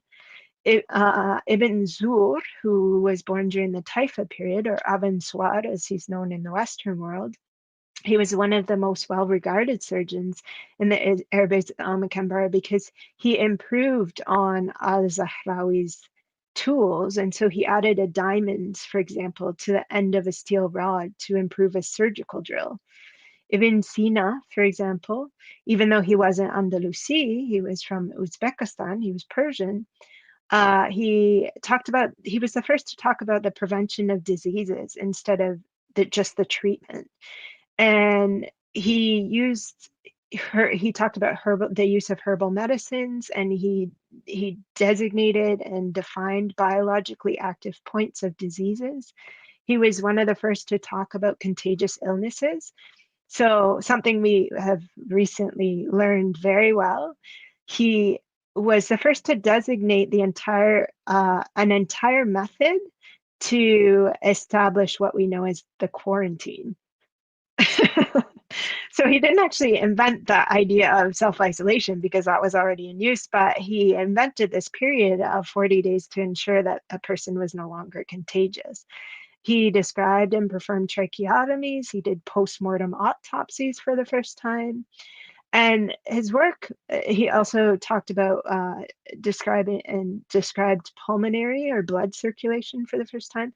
But his work is actually the reason why hospitals, still some to this day, but especially back then, were built beside a river because he understood that the air that was most clean was coming through the river and coming over the water. And so this would wash away. They understood that even though they didn't understand diseases and exactly how diseases were spread and contagions, he understood that there were contagions, and so he understood that they needed to be washed away or cleaned away by the air. And so Al-Ghafiqi, for example, was born in Granada Nasiri, or the Nasrid dynasty. He was an ophthalmologist that traveled to Baghdad. So he's a perfect example of many examples of the sharing of knowledge across the entire empire, right? And so he wrote one of the major works on ophthalmology of the time, describing the anatomy of the eye and the head as well, the illnesses and their treatments that were related to these. And so he was known for doing cataract surgery, which wasn't invented during the period of Al-Andalus. It was developed in India. But he developed things like a syringe to absorb the cataracts. And much of this knowledge is actually, it still exists in books, and many of these books are in libraries in Spain. And so Ibn Baitar, for example, he wrote a massive pharmacological encyclopedia listing more than 3,000 different plants with their medicinal properties. Averroes, or Ibn Rushd, he wrote on basically everything under the sun. So he wrote on law, Islamic jurisprudence, philosophy, linguistics, physics, math, everything, and commented on Aristotle as well. But this wasn't only taking place, obviously, in Al-Andalus. And so, for example, Ibn Khaldun in Tunis, he was born in 1332. I find it really interesting that, especially with the discussion, increased discussion on the global south and the knowledge from the global south, the map that he created actually placed the global south, what we know today as the global south, on the top of the map. And so he was one of the greatest philosophers of all time, and he was the father of historiography, sociology, economics, and demography. In terms of navigation and in terms of the way boats could be propelled, the rudder was invented. And so it removed this need for slaves, like the Roman slave ships, for example, the slaves inside powering the boat and rowing. It removed the need for that and therefore opened up the boat, the space inside the boat for the transportation of products. And and as well in terms of land navigation for finding, for example, the Al-Qibla and for telling prayer times and the start of Eid and Ramadan, for telling time. One of the people that pioneered what they used, it was called the astrolabe, and what they pioneered, one of the people that actually pioneered it was a woman in Aleppo in the 10th century named Mariam al-Ijliya. And so this was actually the forerunner of our GPS and what we consider an old-fashioned smartphone in a way. Things like Arabic numerals, in terms of the numbers that we use, were introduced. The concept of sifr or zero, without it, the banking and exchange in the way that we know it today would absolutely be impossible. uh, in terms of what they used water clocks at the time, but they used mechanical engineering to develop from the concept of clocks to develop things like Al-Jazari developed something like a tap and a sink that was used for wudu, using the mechanics of these clocks. And finally, Ibn Haytham was known for creating the first pinhole camera, the camera obscura. So he was a mathematician in Iraq. He was born in 965. He was an astronomer and he was physics. And the story that they tell about how he came to understand this was that he observed a light shining from outside of the room through a pinhole into the room that projected an image from something that was actually outside of the room onto the wall, the opposite wall. And so this discovery of light rays and light rays following straight lines and his understanding of vision is that vision is accomplished when light rays pass through the eye is the beginning of modern optics. So it reflected images and light. So in a way, this whole creation of a camera, you could say that we can thank him for selfies as well. So so in terms of this history and the further study of this history, and particularly those who are actually trained in manuscript interpretation and read Arabic, it offers one way to strengthening this bridge through history in particular between Europe and the Arab world. So that's just some of the many. Yeah. Yeah, we could probably have a week-long conversation about this. And the reason why this conversation is incredibly important for Canadian context and for American context. So when I first moved to Canada for doing my graduate studies, one of the things that I was doing, I was working with kids with learning disability. Interestingly, and like I said, I've been an educator for 20 years. One of the things that I was working with teachers. How do you understand that somebody has a learning disability? Interestingly, many of the kids who have been labeled as having learning disability are immigrant kids coming from Muslim countries. of Mm. many Muslim countries from African continent. Um, and it is so easy to define their learning ability without understanding the socio-cultural context of their history. Where do they come from, right? I have worked Yeah. as a guidance counselor, means I have admitted hundreds of students to universities, Western universities. And then later, when I came to Canada, I was also the steward for international graduate students. One of the things that I have ardently advocated and fought and paid dearly for it is that when the international students come to a country like Canada, they not only have to navigate academic requirements, they also have to navigate through socioeconomic landscape, which is very very different. So Yeah. it's very different, right? So the thing that happens in Canada is when the Muslim kids are subject to anti-Muslim or Islamophobic hatred, right? When the teachers who are teaching them, you see, one of the most debilitating ways of um, making a young kid accept their inferiority, which is not true, inferiority, is not to know the contribution and the wealth of their root. So what happens in Bangladesh, as I said, I taught in British school system, when we read about the scientific, mathematical, philosophical, intellectual contribution, we know very well about Einstein. But pick any book of Einstein and go to the appendix in the end. Find me a book where you will not find the reference of Bose, Bose, Bose, a Bengali mathematician based on whose work 7 Nobel Prize was awarded.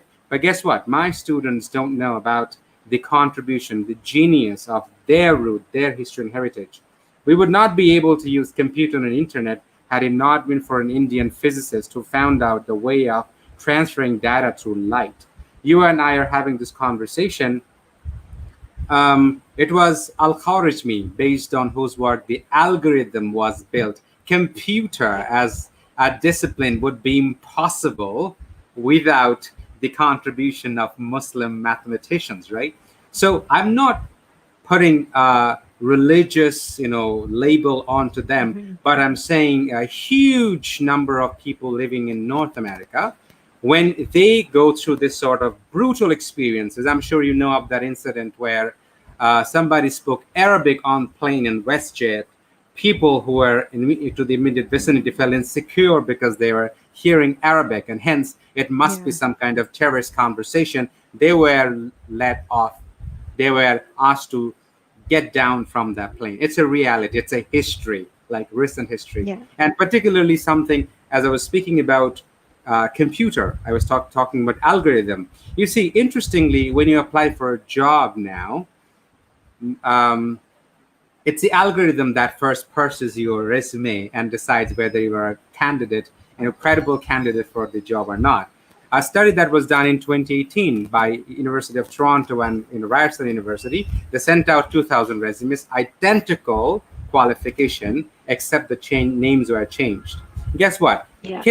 Candidates with Asian names, South Asian names, Muslim names, they did not. 38% candidates did not even get phone calls, let alone getting hired in the Yeah. interview. So it's interesting that the systemic and intentional and deliberate denial of this massive contribution, intellectual contribution, Yeah. scientific contribution, the Renaissance wouldn't have been possible. That question was deliberate. Without the golden age that you and I are talking about, that contribution wouldn't have been possible. So it's a very political, structural, intentional denial, delegitimization, and invisibilizing of intellectual tradition, which creates a sense of inferiority in the Muslim kids who are growing up in Canada, Muslim kids who are growing up in America. And that is where, as Edward Said has very eloquently said, the role of one of the duties of the intellectuals to expose the truth that is swept under the rug regularly, right? So, as Yeah. Carter G. Woodson said, is that if the purpose of education is 3 points, is that for you to understand why you are here, you got to understand where you came from, and only then you can understand a desired future where you want to go to, right? So what you Yeah. just said, I'm sorry, I might get a little emotional at this point, perhaps in my voice could be understood, is that it's a deliberate denial and deletion of the history which destroys and destructs the future, of many kids. I'm not saying this only because I'm an educator or I'm an academic activist. I think, and my areas of research interest is epistemic violence, that how the production and Yeah. dissemination of knowledge can be deliberately used to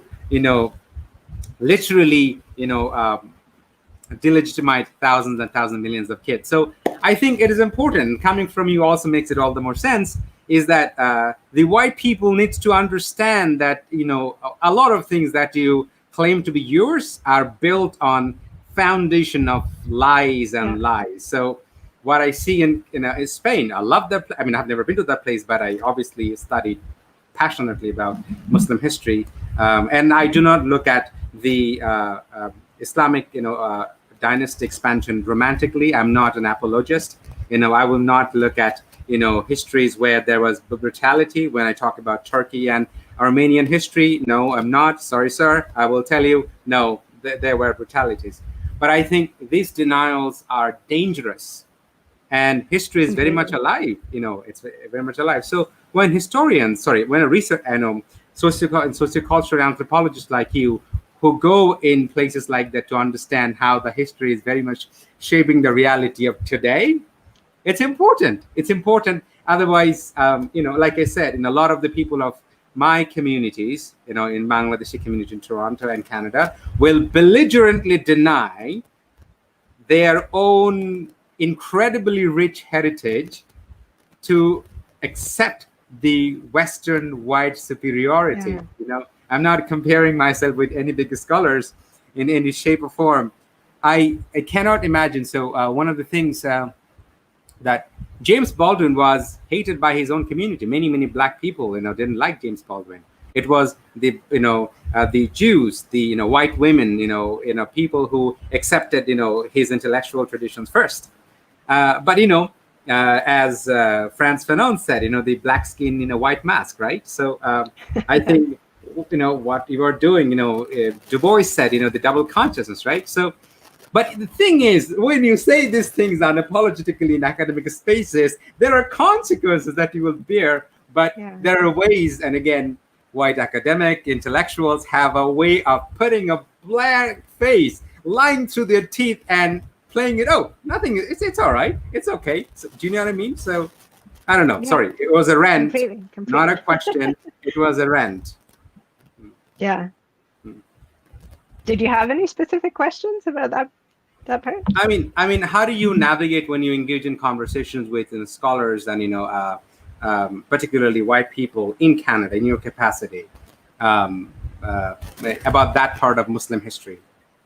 So I really struggle both in Spain and here, because there are people that will simply tell me, oh, this is my history, but I'm not really interested in that part. So that's not the part that I look into. That's not the part that, and so I really struggle with that, because I personally, I come from a half Scottish background, and I have in my own familial past, I have people who participated in the colonial endeavor in Ghana and Nigeria and in Egypt, and I really struggle with this idea that we can just write this off as, especially when it's in your own family, that we can just write this off as, oh, it happened in the past, oh, it has no effect on the present day, or I'm simply not interested in it. And it's not just about being not interested in it, it's about the fact that whether or not we can actually use the term, and this is what I'll talk about now, but whether or not we can use the term decolonization in terms of Al-Andalus,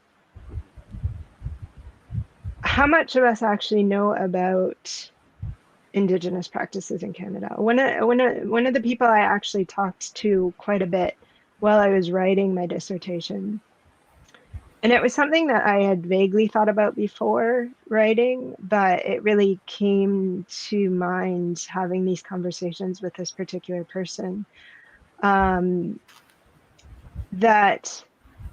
the way that we can view Al-Andalus can be, and this, particularly the right-wing silencing of it, Mhm. but also the left-wing, not necessarily misunderstanding, but the left-wing kind of brushing it aside, or making it important, at least in Spain, making it important in certain ways. Um, I really find that it's comparable to what happens, for example, one of the things that I was going to mention later on, but I'll bring it up now, is that this history in particular, and this is part of my research, Mhm. one of the biggest spaces that this history is used for is in tourism. So it's actually it's tied in with the capitalist expansion of I mean, or the, at least a way to increase capital, right? And I mean, this is tied in with this concept of tourism as development as well, and things like that, that is equally problematic. But the idea that the history is used, and people are, and I talk about this in my dissertation, people are in Spain are learning this history through tour guides. So they actually, some people go on tours of physical spaces with tour guides of their own space. And this is how they learn their history. And they don't necessarily pay for those tours. Sometimes they do, sometimes they don't. But the fact that tourism has become one of the biggest disseminators of this history, and tour guides that aren't even necessarily academics, sometimes they are, sometimes they aren't, but tour guides that tell this history and are using it for capital gain, right? What does that mean? I mean, in terms of actually valuing a history and valuing this information, and valuing it in a way that it actually then reminds us, for example, and reminds us to bring this up in our memory when we're dealing with migrants from another country that, for example, have equally contributed to the greatness of the British Empire, but are rarely recognized for it, right? Yeah. So some of these conversations are happening, but to what extent, it has been my question for the past 12 years, right? Mhm. To what Mm, extent? And I'll come back to my questions, because I bring up a whole bunch of questions. I'll bring up a whole bunch of questions at the end that I'm sure that you'll quite enjoy. yeah. What has been in terms of contribution personally? I mean, personally, Dr. Elaine, which part of you was the most transformative experience for you? As like, oh my God! Like, one of the things that in America, in terms of prior to 19, in 1880, the Anti-Asian Act that banned the Asians to come to America, very racist, very was one of the ways that they're viewed as unhygiene, not clean, somebody who um, disseminate disease and all of that. So when you're talking about Ibn Sina, and I have Yeah. because of my own interest, I've read Ibn Sina's biography and etc. and all of that. I couldn't, couldn't think that. I mean, in terms of bathroom, in terms of cleanliness, in terms of washing, where did it come from? And how do you, so what part of you was like thinking, oh my God, I had no freaking idea that was that. I mean, there's so many things. I love the part about flight, because I mean, Mhm. up until the quarantine, flight and travel and tourism Mhm. for certain people, Mhm. obviously around the world, Mhm. became such an important part of their lives. Mhm.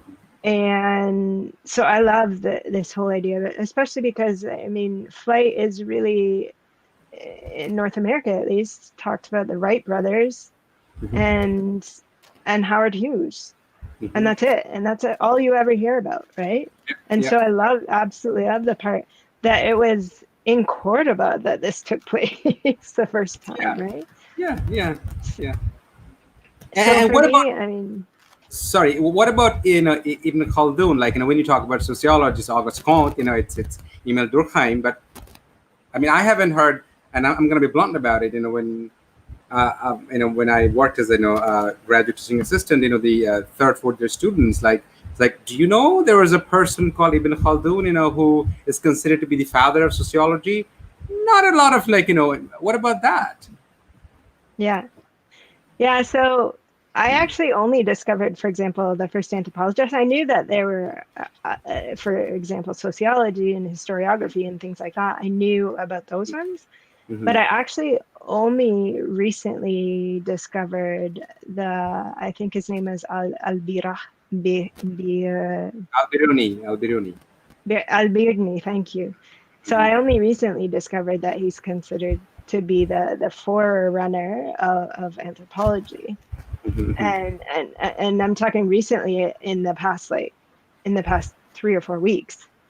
So, and not because of this presentation. It wasn't even because of this talk that I discovered this. So yeah, so that it still has to sink in.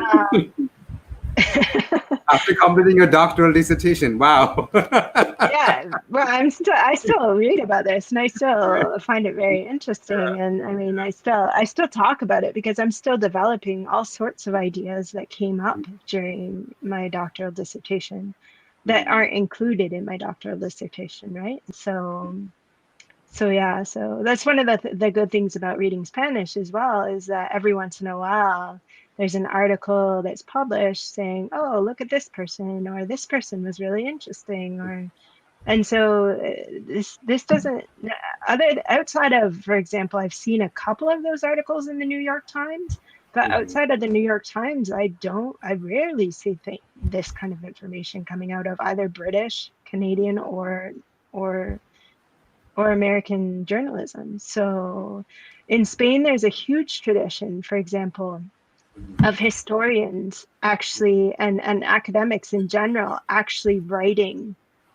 in terms of journalism, in terms of writing for newspapers, trying to develop or at least inform the public about the work that they're doing. And I don't see that happening as much. And I'm talking about specifically a professor writing for a newspaper, right? And I don't see that happening. I don't know about Britain, for example, but I don't see that happening in Canada as much. Yeah. And I don't see it. And I mean, there's names, particular names like Noam Chomsky, who is very active in that sense, but I don't see it in terms of other things. And that Yeah. ties into the whole, I'm sure it ties into the whole system of the professor being absolutely too busy because they need to write for academic journals and just not having the time Mhm. to write, or feeling at least that they don't have the time because it's not necessarily viewed in the same way in terms of Yeah. advancing your career, right? Yeah. And so this is one of the things that is being talked about in academia as well, in terms of open dissemination of knowledge, in terms of Yeah. opening up academic journals and things like that. So I think that conversation is really important in terms of the university system in general. Yeah, yeah, and then also in terms of opening up the journal's access, also accessibility of understanding something in terms of knowledge translation. Like, For when sure. you write something that is incredibly important to my identity and root and history, like I'm writing a dissertation, getting my doctoral degree, and getting my peer-reviewed publication. That's fine, but to what extent it is benefiting the community based on who actually I'm writing, and Yeah. that's one of the reason why this whole platform, the Social Justice Action Research Alliance, will reach out to professors and academics saying, like, okay, we get it that you have to publish, and it's like publish or perish. That's okay, but how do you have like our conversation right now? This is going to live in the cloud, and it's going to be used after just a um, I couldn't. emphasize enough to what extent this is empowering to the kids who are Yeah, regularly systematically said, oh, you don't have a culture, you don't have a history, you're living in Canada, you're an yeah, immigrant, you came from. So I mean, how empowering it is, when it comes from. That's why this, and I have seen, how when we promote critical literacy, how they respond to, like, when you said about, the flight. I was like thinking, Dr. Lane, hats off to you. That was very important. Okay, let's go to the next part of the presentation. I just actually wanted to mention in Yeah. terms of that, because been having a lot of conversations with in terms of representation in the arts, for example. And I mean, this goes across the board in terms of the representation in science and representation in, in STEM, right? Representation in the university system in general. Mhm. It becomes really hard for a kid, for example, who's never seen themselves Mhm. in a position to actually then imagine themselves in that position and figure out ways to navigate Mhm. Yeah. that system so that they can end up in that position. Yeah. Yeah. So I just wanted Yeah. to add that. So Yeah. Absolutely. Yeah. Absolutely. okay. So in terms of decolonization, I know you really wanted to talk about decolonization. Yes. Yes. And so I thought I'd bring it up, even though it's not in the title. Yeah. But there are actually certain people in Andalusia, especially, that use specifically this term of decolonization in Spain. And so when they use it, often refers to this struggle over the past 40 years that really endeavors to recover and disseminate the knowledge of the contributions and what it means to in Andalusia, but also what it means to Spain and the rest of the world. So of course, I mentioned that there's these everyday conversational references, practices, food, language, traditions, rituals, public events, that these all still exist today in Spain. But sometimes, even in Spain, with this history being a part of their uh, national, not necessarily even national identity, but their national history now, that it's included in Spanish national history. Um, Sometimes the these are attributed to Al-Andalus, but much of the everyday knowledge and the ways of being that are related to life in southern Spain have really lost their context, right? Mhm. The Mhm. general public doesn't always know enough about the history because it's been silenced and excised from memory at different periods throughout the past 500 years, and other types of knowledge have been added to this Andalusi knowledge. And so the history and the traces of it have gone through periods of romanticization and orientalization, as I've mentioned. But some of these contributions are becoming that are seen as connections to the Arab world are becoming tools of resistance for certain groups of people in different ways. And I mentioned that I call these people either critics of the official history or activists. And where they invoke Al-Andalus, and this invocation of Al-Andalus becomes a challenge to the nation state and the notions of Europe and what it actually means to be European and to be Western, right? And so other attempts to re, to kind of return to this knowledge are imagined that are imagined to be reclaiming of Al-Andalus.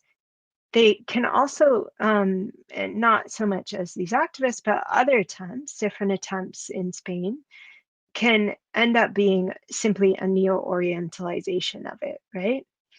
And so the memory of Al-Andalus and its meaning in Andalusian life actually tells us something about Spain and Europe's connection to the Arab world across these geopolitical boundaries. These activists identify not only culturally with certain aspects, and this it comes back to your question that I was talking about. They not only identify culturally with certain aspects of the Arab Islamic world, but also with the struggle of against colonial oppression. And so their desire to decolonize, and specifically using the term decolonize, Al-Andalus also tells us something. And these groups describe what they imagine a decolonization of Al-Andalus to look like. And when they describe it, they actually characterize it in similar ways to the decolonization that, for example, you and Dr. Naomi Shireen were speaking about. For example, in a documentary called The Keys to Memory, that anthropologists, sociologists, and historians that talk in this documentary, they talk about a reconnection to the senses and to knowing where they came from and what it means to them as Andalusians to have an Islamic past. Not necessarily being Muslim today, but what it means. And so they call for recognizing it in things like the smells and tastes and what they see, or ways of dressing, the feeling, what the things they appreciate in life, all the things that aren't written in books. And they call for recognizing them and valuing them and celebrating them, knowing that they don't come from the Western world. So it's really based, this return and reclaiming is really based on, for some people, is really based on this sensorial memory, right? And so it's, they stress that the need to search not only for the physical things, that the colonialism took from them, but also the search for non-material knowledge, practices, and other things that shape identity. So it was a question of how it was a colonization not only of what you have, but what you are, which is what you talk about often, right? And so this is a specific line from Antonio Manuel, who's a professor of law at the University of Cordoba. And so these traces aren't so much in written information as much as the ways that you use it. For example, the ways that you pronounce words, or in language, and it ties into what Al-Andalus means, how that shapes what you do, and how it explains the ways you express yourself. So for these particular activists, the official Spanish history, the way they frame it in the historical narrative is that the official Spanish history that's taught in schools is in fact a foreign, albeit internal, historical narrative that it were imposed on the inhabitants of Andalusia. So they impose these unfamiliar institutional structures that were forced on them violently, and the Catholic and European ways were also forced on them. And then the Orientalization came later during the Romantic period, but the actual violence and brutality came before, and happened at different times throughout the 500 years. So they were first denied their culture, or their identity, their language, their ability to represent their own culture, and this narrative was forced upon them. And then, and this touches on something you've mentioned a couple times, is that they're now seen as inferior by Northern Spaniards. And I mean, it's not as marked necessarily as for example, the migrant experience, but this does take place. And so with the dictatorship, the activists see that Andalusians were punished economically for their resistance against, in fighting against fascism, for example, because Franco restructured the entire economy when he established the dictatorship, and he moved all of the industry that made Andalusia wealthy in the ways that it made it wealthy. He moved it all to the north. So they actually see this as an ethnocide and internal colonization.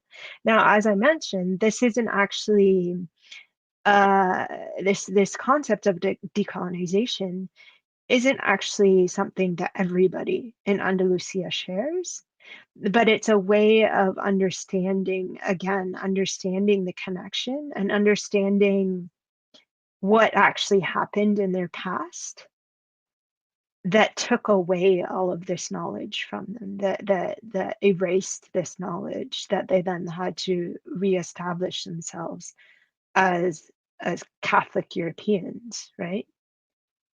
And so they see it as ongoing as well, in terms of certain things that have happened in the past with the people that hold the narratives and the right-wing narratives as historical fact, right? So that I mean, that's kind of where I wanted to end with that. But Mhm. I just wanted to bring that into the conversation because this is kind of where deconstruction of Al-Andalus and deconstruction moves into decolonization in Spain, at least with this particular history, because I haven't actually heard anybody else outside of Spain talk about the decolonization of Al-Andalus, for example. Yeah, yeah. One of the challenges that when it comes to decolonization, actually wanting to understand, and this is also, I would argue, an important element, what the Eurocentric knowledge actually uses. Like when you talked about the history, what kind of history is taught, what kind of history, more than taught, is imposed onto a group of people. Obviously, we know that how history can hold people hostage. How history can be used to indoctrinate people, and how one group is actually set against the other, that serves the purpose of either this nationalism or creating division in order to serve a purpose in various shapes and form. Um, Mm. in terms of ways of knowing, when we think about, let's say, the Western ways of analytical ways of knowing, is that, oh, there is a part of us that can understand something rationally, logically, which is not embodied. That's that part Mm. of metacognition. And when you were saying that, how people were talking about sensorial memories, and what matters to them, what actually bringing back in them, and what does it mean, it is not essentially what you have only, it's actually who you are, the ways of being, you know Yeah. um, the psychic and intellectual process of colonization has a way of taking toll spiritually, where my own ways of being can Mm. feel uncomfortable to me, because that doesn't feel Yeah. okay, because, well, that's not what I've been, taught. Because obviously the colonizers needed to shape the colonized subject, and after their image, but obviously under this situation, this capitalist indefinite deferral, that yes, you can try to be like me, but you shall never be like me. So Yeah. you are in that indefinite deferral, in that purgatory, right? You are not Yeah. in heaven, you're not in hell, you're stuck in between.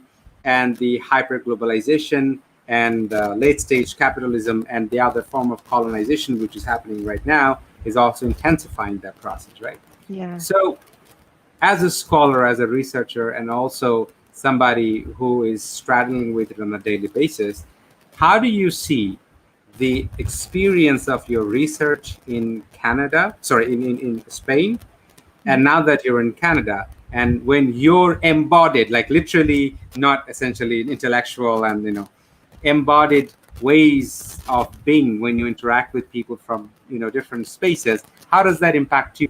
Like, you have seen that, and now you are here in Canada, and you're Yeah. interacting with people. How does it impact you, the process of decolonization? So in terms of even before I started this research, because I was more than aware Mm-hmm. of the history and I knew quite a lot about the history in the different experiences that I had in Spain and different places I had been to in Spain.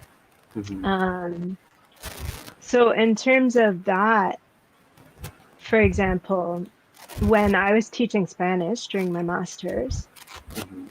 and I ended up having different students that were of Arab backgrounds in my class.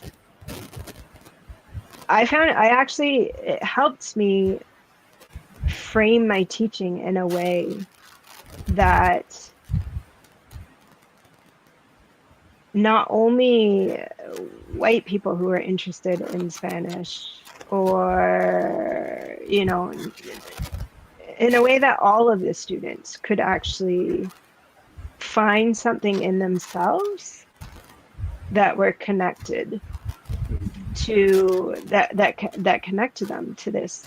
So whether it be the history, whether it be certain interests, whatever, just provide to at least present them, not necessarily to provide, but to present them with with knowledge that could help them move forward in ways that they actually could use for their benefit and for their in terms of developing themselves as a person. So I thought that was really, really important. But in terms of coming back here after doing my research, for me, it was a really big struggle. Not necessarily because of the research or anything like that, but coming back from doing this research, I think you asked about what was one of the most impactful things in terms of the contributions for me. But one of the impactful things of the research that I really struggled with was listening to left-wing people, or people that would consider themselves left-wing at least, listening to them talk and realizing and narrate history and realizing that the way they narrate history still, because I was hoping, I mean, I think anybody does look for the good in what they're researching, and I was really hoping to come back and say, oh yeah, this is great, you know. The left-wing people have it spot on. And I really struggled with the fact that I realized that some of the ways that we still tell history, we're actually still creating boundaries. And some of the things that we think about other people, we're still creating boundaries. So I didn't really necessarily, that first question that I talked about in terms of racism and in terms of breaking down these structures that perpetuate a neocolonial system, I didn't find what I was necessarily hoping to find in terms of the left wing. Yeah. And Yeah. I mean, when it came around, just to slightly get off topic, when it came around to, because I did this research, when it came around to to the election of Trump, I actually wasn't surprised because I had heard the way the left wing was, the way that people who considered themselves to be really progressive were talking, and it was really problematic. If it was problematic for the people like us who want to break these things down and want to dismantle these systems, right? Yeah. So Yeah. I hope that answers your question, but Yeah. I mean, also adding to your experience, what I've seen in Canada, in particular in academic circle, also an activist circle. And this is my word. Absolutely, this is how I see it. I feel that the conviction of knowing is a dangerous ignorance. It's not naive at all. It's very dangerous. I think you can only understand that being a Muslim immigrant in Canada, having, I would say, almost like a hyper-political lens towards understanding relationality and subjectivity, having struggles with my own communities in many ways to understand our ways of being in Canada critically, and decolonizing ways of knowing. Like there are ways of knowing. I'll give you a very, to me, it's very profound. It may sound naive to many. Like, for instance, my mother has raised 11 children. She has never gone to school and college. Um, I'm the first in my family to go to university. Her ways of knowing, she knows a lot. She knows yeah, a lot. Otherwise, raising 11 children in a small village in Bangladesh with little resources. But that ways of knowing is not actually accepted in the Eurocentric ways of knowing, yeah, which was a tool. So that's where, when I talk to my own siblings, when I talk to university students, or even I question, I regularly question my own ways of knowing, is what is considered to be a ways of knowing? How can you decolonize the ways of knowing where we can start even to give it a possibility, even to consider that it is possible that there's an embodied way of knowing when Yeah. we somehow can decolonize our own perception of us. If Dr. Elaine could let go of, even for a moment, even for the smallest of window, that all the academic training or all the literature, all the thousands of books I have read, but there could be another way of knowing, which is very Yeah. embodied, which is visceral, which is, and at least give it a chance. Like I'm not telling what you feel in an embodied way is right or wrong. I'm saying, is it possible to give it a chance? But when the Eurocentric, and that was my previous part of for asking the question, is that the Eurocentric ways of knowing, a part of you that is analytical, and part of Yeah. you that is natural, emotional, feeling being, and that feeling being natural, that is connected to the whole system, is inferior because, well, that's just natural, that's just not Yeah. objective. The myth of objectivism of ways of knowing creates a kind of paradigm and blind spot, and the veil that gives us an illusion that I know for sure, which I have seen in many cases, the left progressive people, um, the certainty is dangerous. That Yeah. certainty is dangerous. But you will see, For sure. For sure. and if you sit down, you will give them a benefit of doubt that that comes from a good place. But then you try, then you try, then you try, and then you realize, oh wow! Like a friend of mine, very very good friend of mine, said that atheism is a kind of religion. I mean, Mm. atheism is a kind of religion because your conviction of non-existence of God is so strong Mm. that your entire identity is enslaving. And I use this phrase very deliberately, that Mm. our identity has a capacity of enslaving our intellect, and then our Yeah. entire ways of knowing can be colonized. Make sense? Or it was totally I stream think of so. consciousness. Yeah. Yeah, if Yeah. sorry, let's go to the next part of the That's good. conversation. Yeah, I'm just thinking out loud with you. Yeah. We can come back to that because I think it is really important in terms of the embodiment of the embodied ways of knowing.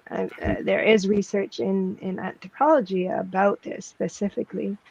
Um, some of it falls under phenomenology, but other parts of it, I don't necessarily. I'm not. My own research doesn't completely address that, right? That theoretical standpoint. Um, but I mean, much of what has been said, even in terms of your mother, for example, much of the research points out that these embodied ways of knowing, the things that aren't written down, are often gendered as well, right? They're female. And so it's understandable that in the past this has taken place, right? So yeah, I just thought I'd leave it there. Yeah, yeah. But Thank we you. can come back to that. So Mhm. so in terms of the bridges part of this, because I'm actually working on this particular topic for an article at this point in time. This idea of bridge that between Europe and the Arab Islamic world, I wanted to frame it more in terms of to bring more questions into the conversation. So I wanted to frame it more in terms of questions. Um, because in terms of the knowledge that I've talked about of the contributions, in terms of the complexity of narrating the history of Al-Andalus, in terms of considering the bridges, there are many questions that still that we need to explore, I think. So, for example, or that we actually need to consider when we talk about the decolonization of the history of Al-Andalus specifically.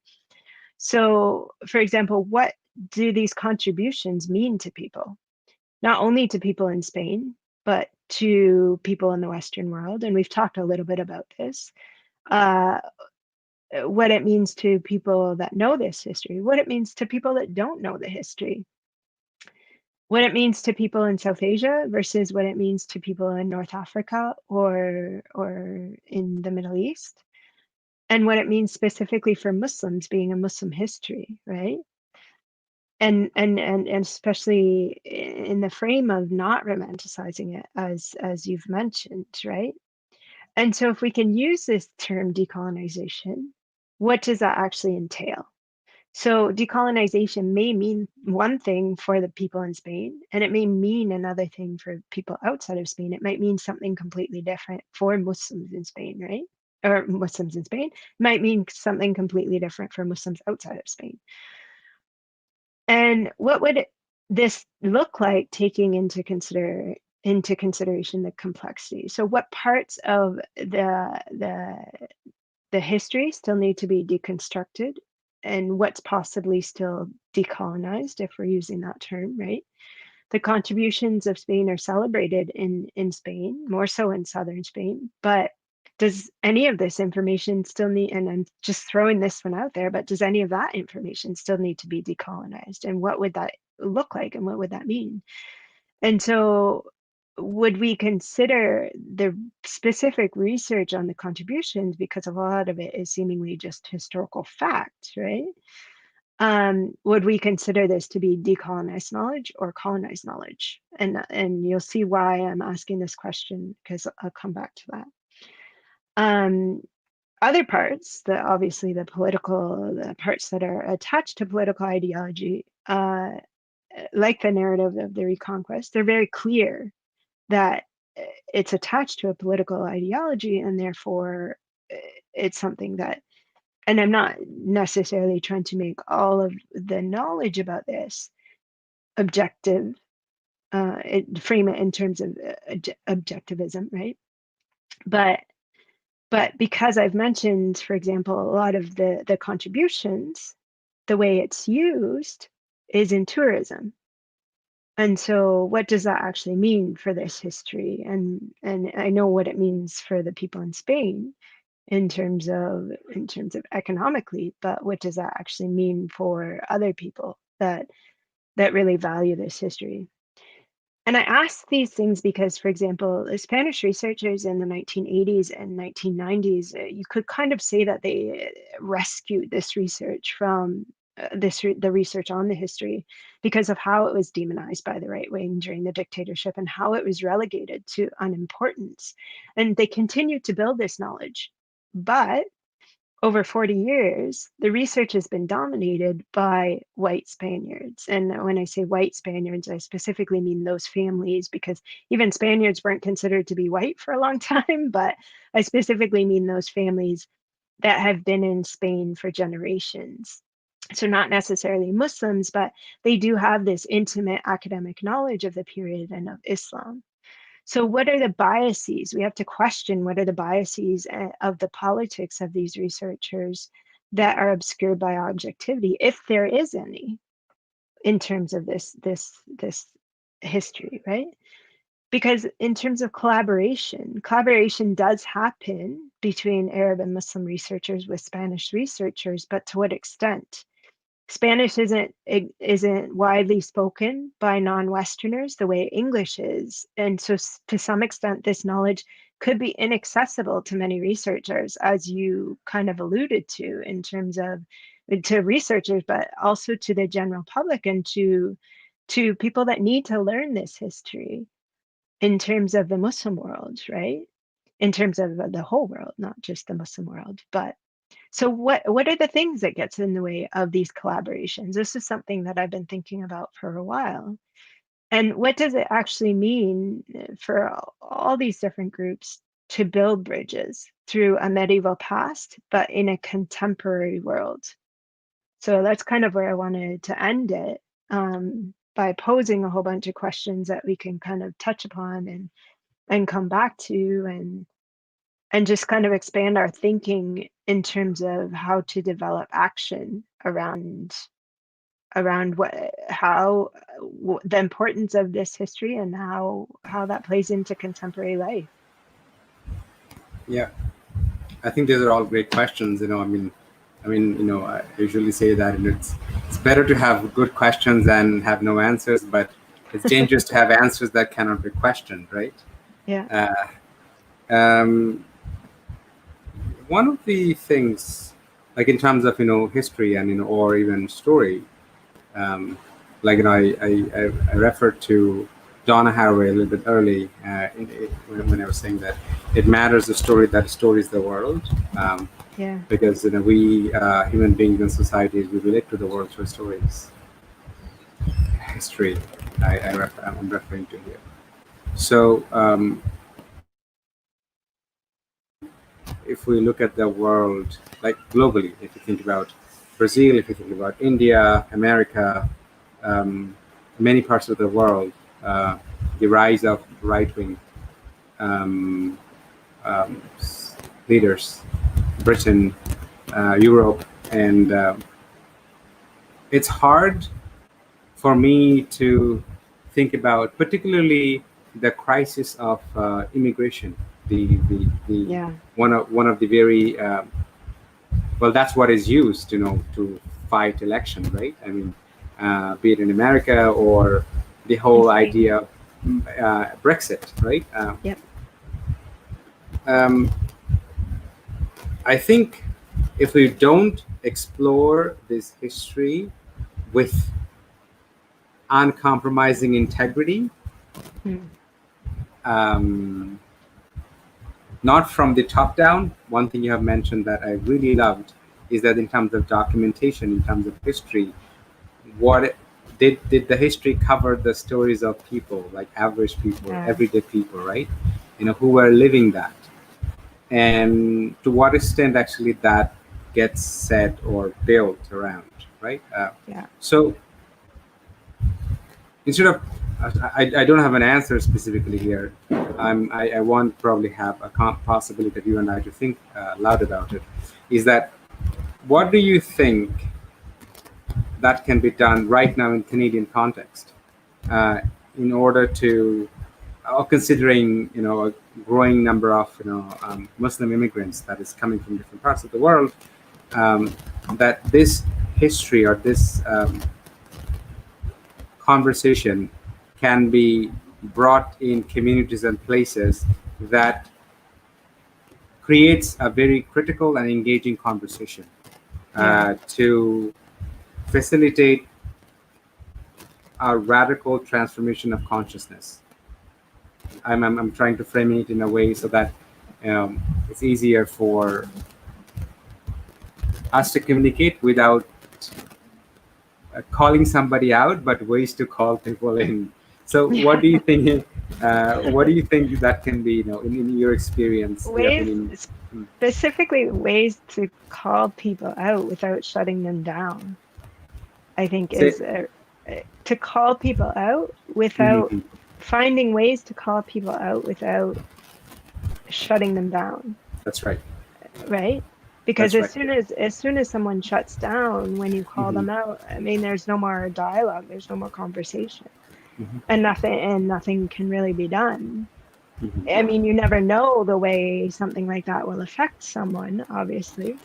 Hmm. I mean, it may plant a seed for future reference, Hmm. but one of the biggest difficulties is presenting this in a way that it actually affects change, but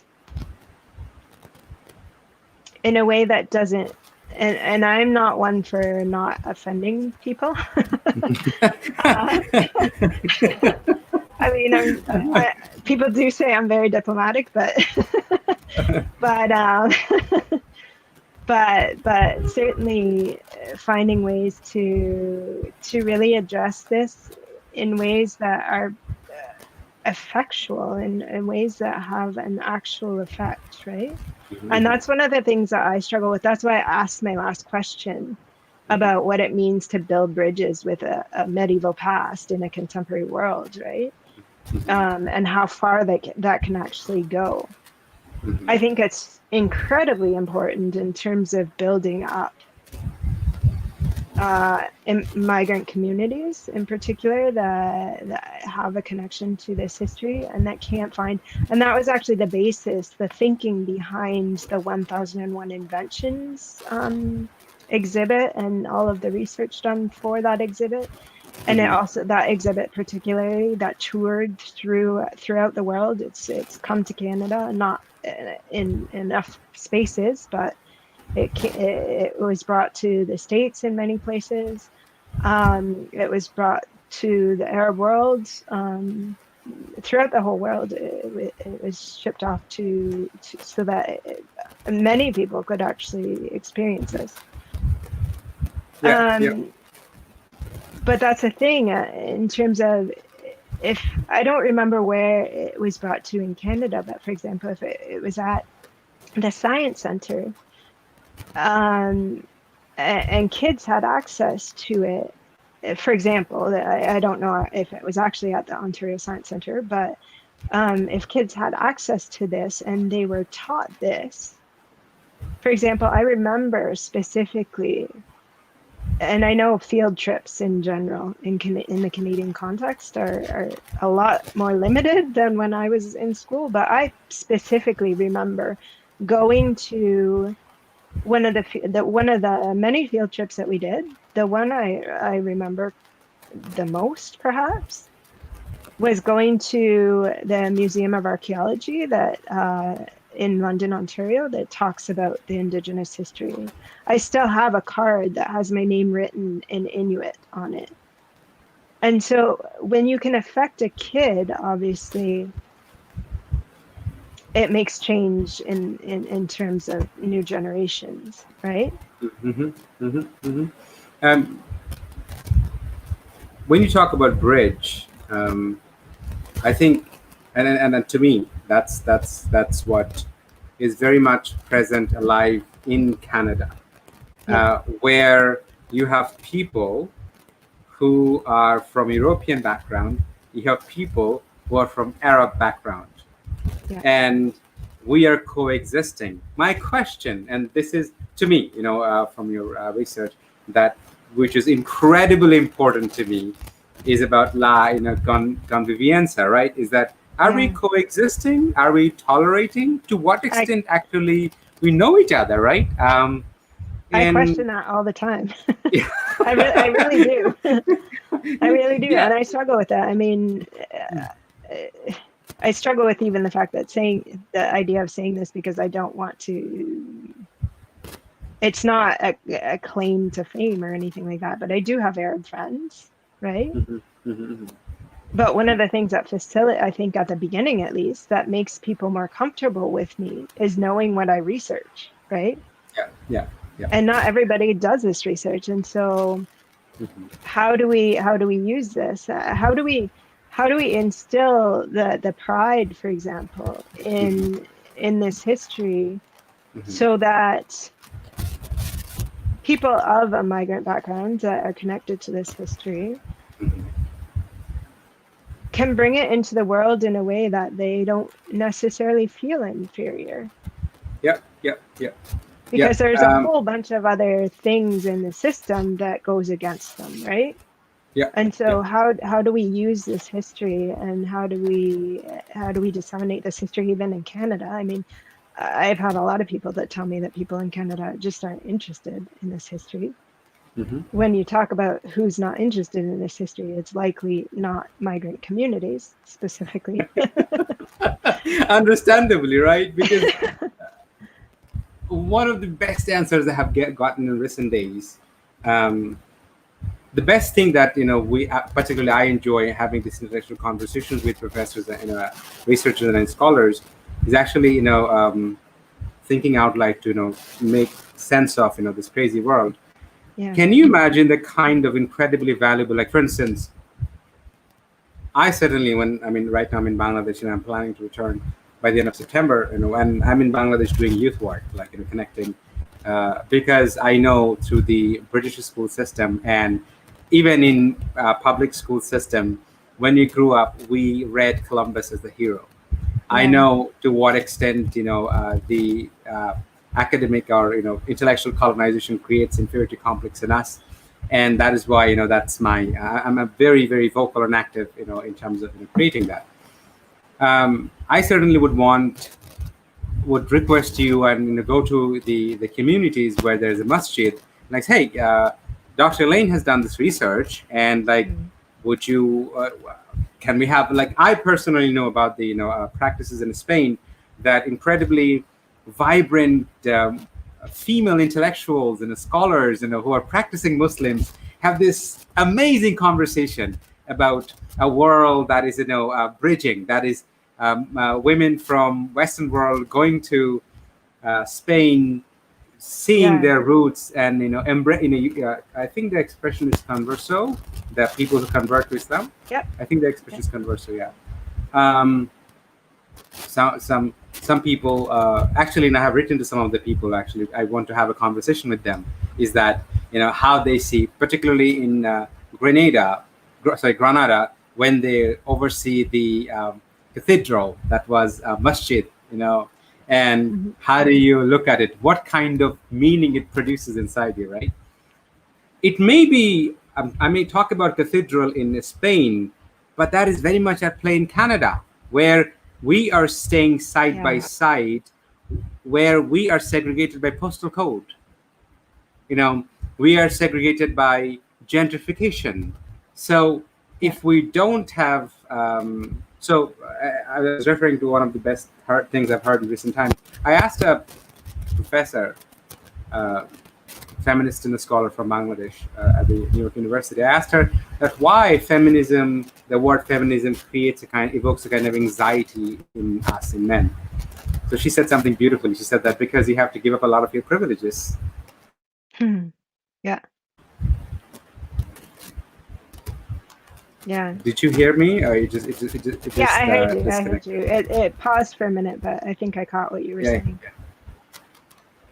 Yeah. So she said that you have to give up a lot of your privileges, right? So in order to build that bridge, people who are not interested, if I ask the hard question, and I wish someday I become a little more diplomatic in phrasing things I say, perhaps that's because most of my thoughts are translated, right? I feel in Bangla, but I function in English. Yeah. I've gone to Canada, in my 30s, so obviously, I can probably speak diplomatic in Bangla, but not so much in English. So it's one of the benefits of a first language. Yeah, it's one of the benefits, and also it's a kind of cultural capital that is leveraged by the speaker of the language to do an epistemic, extraction of epistemic surplus. By observing the experiences of people who experience it, but people who experience it, the way they express it is not accepted a value of expression because that is not objective enough. You see what I mean? Yeah. So that is also, again, a colonial relationship of extracting epistemic surplus, right? Yeah. I'm sorry, maybe this again. No, I understand it. I understand it completely because it happened to me during my research as well, where I arrived one day completely in a rush because I was a little bit late talking to a particular professor. And I was basically speaking street Spanish as opposed to academic Spanish. And I was told that I can improve my Spanish. So I get it. I get it completely. I go through it when I'm in Spain sometimes, not all the time, but yeah, so and you have also you have also raised about. I actually want to touch upon something that you just said before, if you don't mind, before Sure. is that one of the things that that you talk about these women that you want to talk about, and in terms of the narratives that they tell about the history of Spain and things like that. One of the things that I think is absolutely necessary, and I think that it's possible that people in Spain hear more of this than I do because they're there constantly, they come into contact with more people. It's very possibly that they hear more narratives coming from the people that live in the Arab Islamic world, and so they have an even greater they've heard an even greater expanse of narratives and stories about Islamic Spain and about the Arabic Islamic world. But I think that it needs to take place more. That knowledge, both the knowledge that's created in Spain and the knowledge that's created in the or developed in the Arab world and the rest of the Muslim world, I think that needs to take place a lot more. And I know that one of the problems is academically in terms of finances, it becomes very difficult. But I mean, also in terms of time, it becomes difficult. But with the technology that we've discovered in the past 6 months, I think it's very possible to just forgo or move past a lot of the problems that have been creating this block that and so I think it will tell us where other blocks are. Where we blame it on finances, but this dissemination of knowledge, dissemination being what we give, but also what we receive. So I mean, the knowledge transfer from the global north to global south is very well established and all of that. Particularly teaching economics to kids who are just getting to university. I was teaching economics to kids who have never experienced what is actually poverty, who have very little idea about their own country, and they're reading textbooks that are written by British authors who have never set foot in Bangladesh. But that is written in that kind of epistemic conviction that they definitely know. A lot of the development scholars have written books about it. End of poverty, end of problems, and here we go. I come with all the solution, which you couldn't figure out, right? Let's not forget Rudyard Kipling got a Nobel Prize in literature. The man who has written, White Man's Burden, right? So let's not forget about that. One thing that you have mentioned about, technology, and you and I have been conversing, for about almost 3 hours. The number of questions you have planted in my consciousness, I know for sure that will keep on rotating, and for and I was like, oh wow, this is what she asked. I was like, oh, this is what Dr. Lane touched about. So similarly, maybe I ranted, maybe I asked a question that will also has, so it's the conscientization of ways of knowing that Paulo Freire talks about. It's not the banking model of education. So Paulo Freire is a Brazilian education philosopher who has written the book Pedagogy of the Oppressed. So where he argues the capitalist or conventional ways of knowing is that, so there is a knower who is a teacher, who is an educator, who is a scholar who comes to the classroom, and there's people who are the recipient of knowledge. So that's the banking model of education. So they open their head, put down the knowledge, and that knowledge becomes their operating system, right? But as opposed to that, what Freire suggested is that conscientization, where the learner and the educator, they co-learn, they co-create, they co-read. In the process, what happens, not essentially teaching and learning, what happens is conscientization, that each other's consciousness comes in contact and it shapes the inner consciousness, which has been, by the way, the ways of knowing, in the Eastern ways of knowing, which is Unitarian, but the Western ways of knowing is analytical, right? So you mentioned about the language the Spanish and Arabic in a world, and how technology has created a huge possibility in terms of. But there's power relation. There's Completely. obviously power relation. Always. Um, I have gone to Canada at the age of 32, and 32 years of my life in Bangladesh, reading a lot of intellectual traditions in Bangla. So many of them I cannot reference, because in order to reference, that knowledge needs to be cataloged in the library system, right? I mean, if you look her up, Lyra Brodsky, she talks about 7,000 universes. She talks about, like, in every 15 days, one language is really, disappearing. Yeah. Again, thanks to colonialism and capital expansion of knowledge, neoliberal invasion of academia as well. Is when a language dies, with it dies anything and everything that has been known, felt, expressed, and understood. Yeah. So please tell me that the world that we know, to what extent that is English language mediated, to what extent. I'm sure that it's funny, we're talking about the Abdurrahman and the obviously the Battle of Tours, 732, whose grandson became the Holy Roman Emperor Charlemagne, right? Charlemagne talked about having two languages, almost having two souls, So it's funny, one thing that you were talking about, Muslim contribution, that it's the Muslims or the Arabs, they got paper in 8th century. The Europeans got paper in 10th century. If the Muslim contribution was recognized and the knowledge could pass, the European Renaissance would come a lot earlier. But, and also you asked a very important question, and I beg you to pose this question to other communities as well, is that what do we have to do with the medieval history to do now? Well, lo and behold, how do you talk about Renaissance?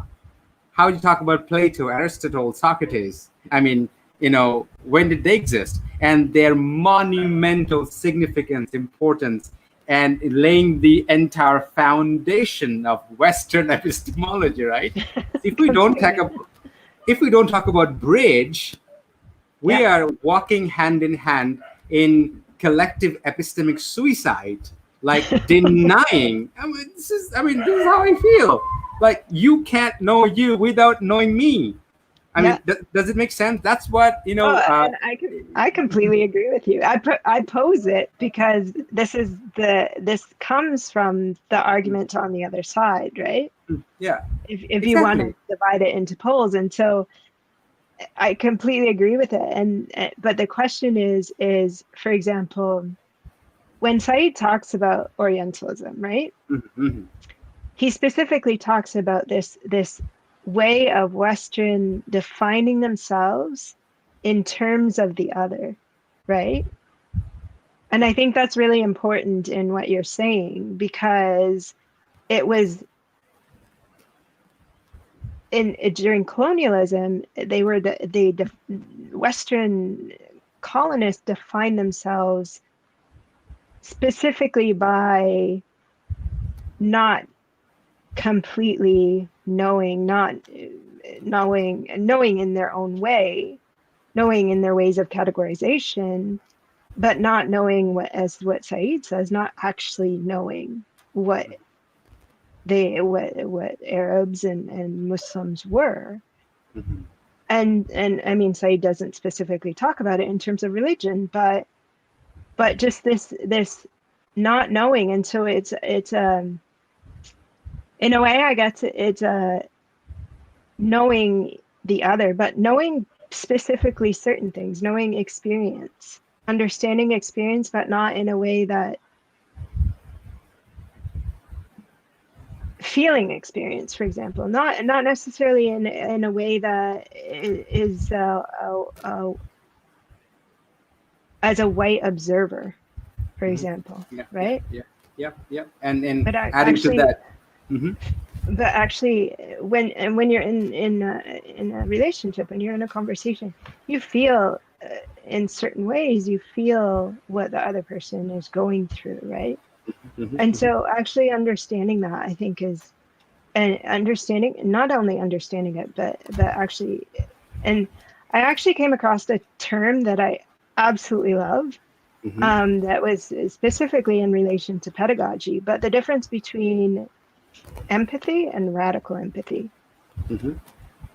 And radical empathy being empathizing in a way that the other person recognizes your empathy, not just empathizing in a way that the other person's like, oh yeah, it's nice that you're empathizing, but that doesn't create a connection for me. And I don't know how I don't know how to define that yet, for example. But I think it's a super interesting term. And if anybody's interested, I can find the article that I'm specifically talking about, because it was specifically in terms of pedagogy and really reaching your students and coming across and getting the knowledge across to them. But radical empathy, it goes both ways, right? Yeah. To add to that, I mean, my God, I'm so glad that you brought the topic of radical empathy. That, I don't know.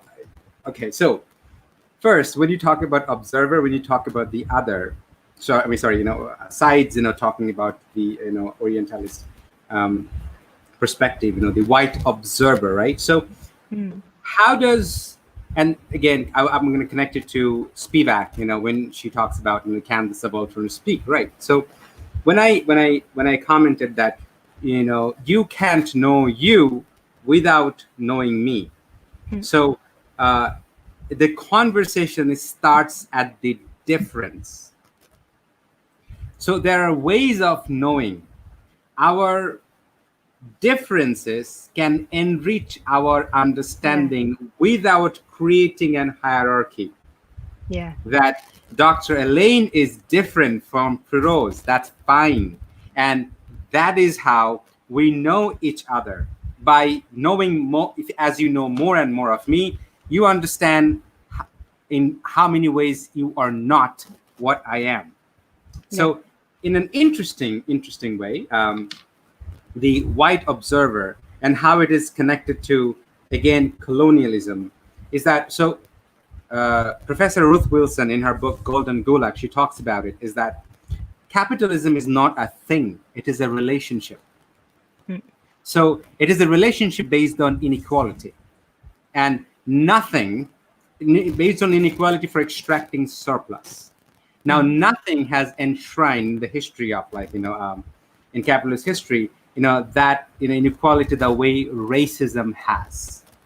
So what we call about capitalism is actually racist capitalism, racial capitalism, right? So the European needed to observe and claim objectivity, their ways of knowing, their rational self, what Plato talks about, the rational self and the thinking self, emotional self, that by claiming that we are capable of separating our rational, logical self from our embodied emotional, holistic self, we are able to look at the world objectively. Hence, there is an ability to objectify what we are observing by claiming our superiority onto those that we are observing. Therefore, the necessity of us to control and civilize and impose our brutality, our ways of controlling, justifies means of relationship,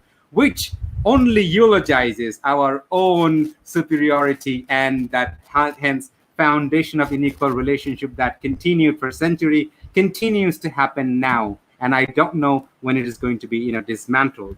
So when we talk about empathy, I will turn it on its head. Is what the Eastern ways of knowing, it talks about a thing called compassion, radical compassion, which is very different from empathy. What is empathy is that, Dr. Elaine and I both study at the same university. We are in the same cohort, and I find some similarity with her, and we have collegiality, and hence I extend greater hospitality, care and affection and love towards her because there's some kind of collegiality. But do you so here what we sometimes ignore, fail to understand, that empathy comes at the expense of exclusion, that there is a bond between mother and children, between cohort mates, people of same, similarity, the tribal mentality that is based on empathy. But as opposed to that, compassion does not separate you from anything at all. What the Eastern ways of knowing, particularly the Buddhist ways of knowing, will tell you, the Buddhism that stemmed from the Vedic philosophy will tell you that you are the part of the nature. So bear with me, please. If it gets a little too fluffy or technical. So right now you are looking at me through this digital mediation. You are actually looking at you, because everything that I'm saying, everything that I'm expressing is getting interpreted through a set of references that is existed in your consciousness. So I right now is a version of you. So when you look at the world compassionately, you understand that you're not separated from anything and anybody. And that gives you a realization, our holistic self, that we are the part of nature. We're not apart from nature. But so that's a holistic ways of knowing. Now, let's go to European, ways of, the Eurocentric ways of knowing. No, I look at the world analytically. I am apart from nature. I have the capacity of knowing what is out there. Therefore, I have the ability to master what I observe. And the moment I buy into that conviction, what I observe can be objectified, can be controlled, can be manipulated towards the manifest destiny, that is where I alienate myself from me. And hence I become inherently, fundamentally violent towards other. And therefore, the foundation of colonialism and colonial ways of knowing. Therefore, if we do not decolonize, our white brothers and sisters will be oppressing themselves by suffering from superiority complex. Because the moment I buy into that superiority in each and every single of my interaction and intermediation, I have to prove my superiority of self in comparison to the other. And I create my own prison. I create my own, subjectivity that I can never undo. So as James Baldwin said, that, we can only look at our, white brothers and sisters as forgotten and lost brothers and sisters. And Dr. Cornel West, he coins it beautifully, that if you look at the history of Black people in the United States, when the Black slaves were brought to the North American shore in 1619, guess what? In past 500 years, Black people have not invented a Black Ku Klux Klan. Despite suffering brutality, despicable brutality, they continue to speak about love, compassion, unity, solidarity. When Martin Luther King said that we need to rise on a spiritual plane, not weaponizing people with ammunition and have to control and kill the other. When James Baldwin said, the white brothers and sisters, that I'm not your Negro. You need to invent the Negro for your necessity to prove your superiority. When Toni Morrison said that, who is your, you need to create the other for your purpose. I'm not inferior to you. But you see, people like Cornel West, James Baldwin, Toni Morrison, Malcolm X, Frantz Fanon, they have come to this after like a lifelong of reflection, mediation, going a journey inward. That is not like, the structural systemic violence that we go through on a daily basis. Therefore, with that decolonization of knowledge, we will continue to suffer in our own prison, and we will continue to be violent towards each other. Well said. Yeah. So, thank you very much. No, but it does exactly everything that you're talking about. It ties into many of the struggles that are going, as you mentioned. It ties into everything that's going on in the United States as well. And I've talked about in the past this idea of tearing down, what it means to actually tear down statues, and why it has to happen, right? Yep. Because for example, I often think about how I feel, at least in the Black community in particular, I really feel that exactly what you're talking about is this whole reflection on, they've gone through this whole reflection of history Mhm. that because of privilege, white communities haven't, right? And I mean that ties into narrative, and it ties into storytelling, and it ties into memory, and it ties into all sorts of things, right? Mhm. And so when there's a community that hasn't gone through that internal reflection, they don't understand when things like tearing down statues comes about. They don't get it. And so I don't know how, and this is why we talk about action. I don't necessarily know how to move, specifically to move white communities towards that reflection. I mean, there are people that are white people who do. I mean, I'm a white woman who do think about these things. um, and not necessarily being in an academic position, right? So there are people, but as a collective, Mhm. how do you actually move people to think about these things, Yeah, yeah, yeah, yeah. right? Uh, yeah. Because that Uh, internal reflection is what brings about the challenge to systems and to privilege and to racism and to all of those things. I mean, my own journey, it was very much based on part of my research that I wanted to include was an entire section mhm. on what this means for racism in Spain, Mhm. right? And racism specifically towards Muslims. And this was before what's going on now ever took place. And so that was a lot of internal reflection as well. Mhm.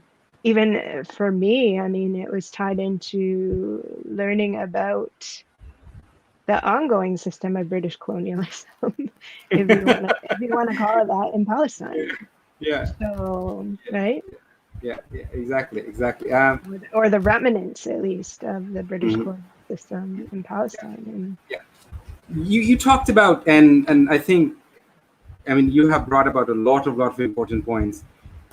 Particularly, I think there are so many things that can springboard from the idea of bridge. Like, I mm, mean, that is, I would love to read the paper when you finish writing, in terms of like the paper that you've been working on in terms of bridging. um, One of the challenges, like you are a white woman, and you are saying that how your experiences in terms of there are, I mean, undoubtedly some of the people that I will be forever grateful, have been white academics who have trained me to think fiercelessly, in yeah, terms of like in order to understand. Um, One particular, a white professor of mine that I have immense respect, Professor Hans Gottmeyer. He was at Brock University. Now he's back in America. He and we have his conversation here. We had like 2.5 hours of conversation, understanding how do you do work on the street. How do you do intellectual work. We were talking about neoliberalization of academic spaces. How it is important that we address it.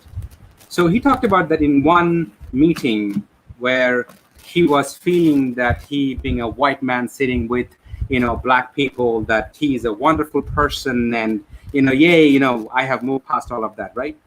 And then one black woman looked him in the eye and said, and I love him for that in his reflection, the way he's an incredibly many good worker.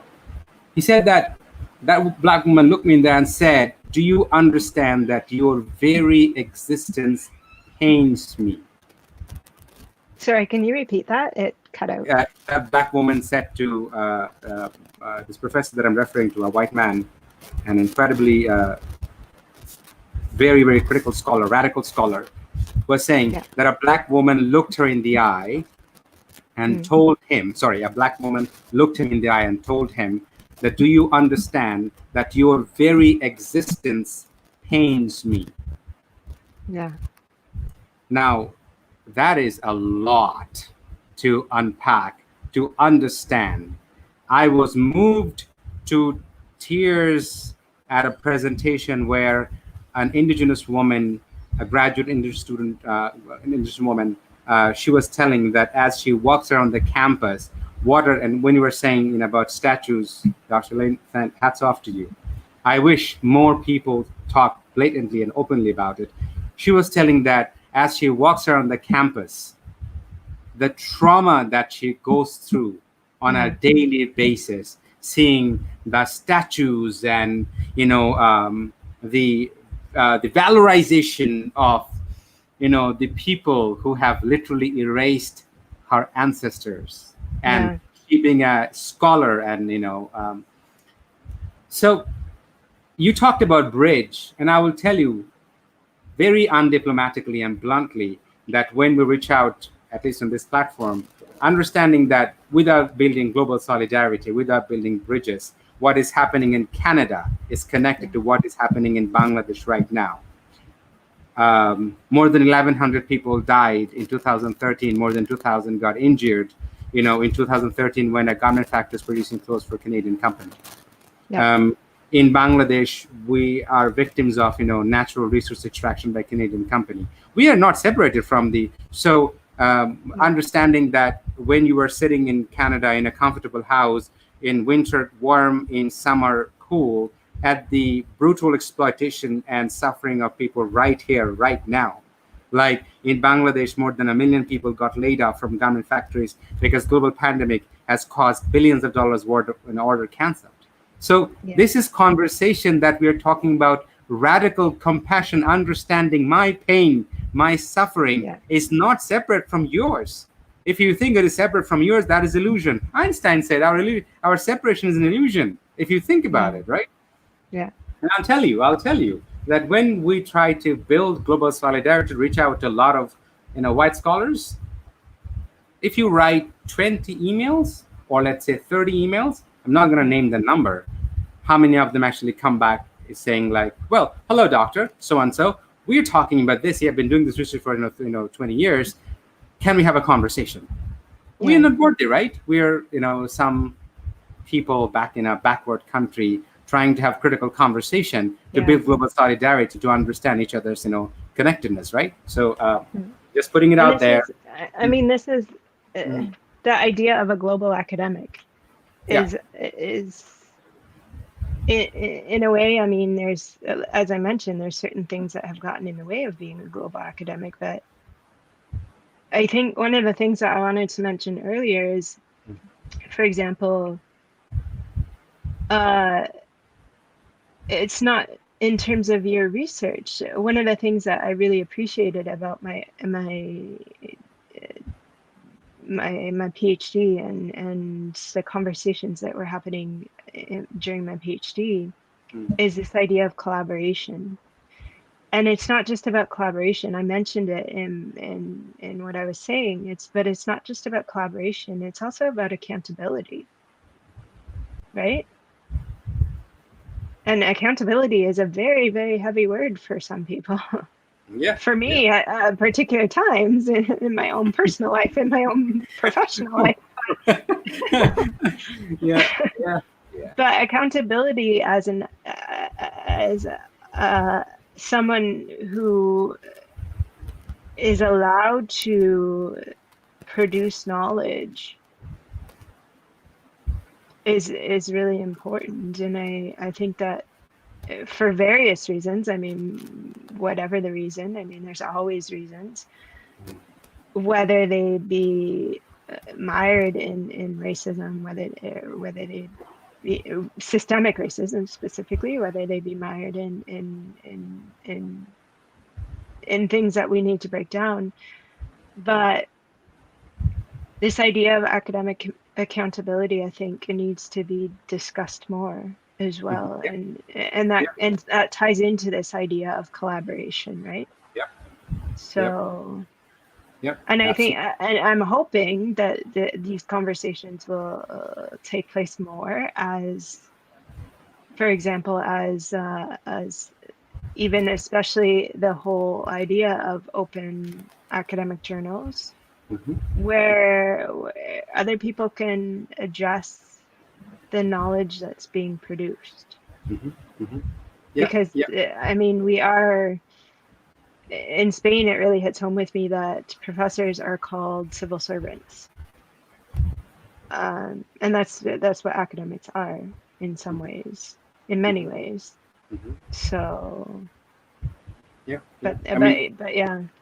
Go ahead. Go Just, ahead. just imagine the kind of money Western university spends to subscribe to journals and knowledges, and in what universe, in what world, universities in Bangladesh will afford that. Yeah. It is not that we don't have the capacity to know and think and produce knowledge. It is not Hmm. that. It is just that, again, can the subaltern speak? I mean, when I was in Bangladesh, and when I would find literature, in many cases, because of course I didn't have the affordability to buy, the journal, like each paper, like, $20 and $30. I would write to the professor saying that, hi, prof, this is me from Bangladesh, one. So when I read your paper, I'm sorry, I can't afford to buy that paper. And I'm being Yeah. bluntly honest. Um, could you send me your chapter? Some professors were kind. A lot of professors would say, oh, I'm sorry, I can't do that because, right? Mm. I was like, huh, interesting, right? Interesting. And again, undiplomatically, more times they're white academics. More Yeah. times they're white academics. Um, but, academics, people of color, particularly black academics, their understanding of subjectivity is not epistemic entirely. A lot of the subjectivities come ontological. So when you Yeah. go through that, like you talked about radical empathy, Mm. and I said I also added in radical compassion. So Mm. I will leave you with this story and think about it. And I mean, if any day, if it generates any meaning to you, tell me. So in our culture, the woman who helps your mother in the labor pain, they're Mm. called your second mother. In English, you call it midwife, but in our culture, we call it second mother, and you call them as mother. So the woman who helped my mother during I was at her labor pain when I was born, um, she was a widow. She had a son with physical disability. Uh, and she was not in any stretch of the imagination well off in any stretch of the imagination. But then I grew up in that very small village with severe poverty. So she knew that I love bananas. So let's say she has gone to a village, 2, 3 village later, to help another woman with birth, and then about this, villages, like, they don't essentially have money to give you. A lot of times they'll give you a harvest, like a banana or fruit or something, right? Mm. Whenever she would get a banana or something, she would always come all the way walking 3, 4 villages. I was a kid at that time. I didn't have any potential to become anything whatsoever at that age, right?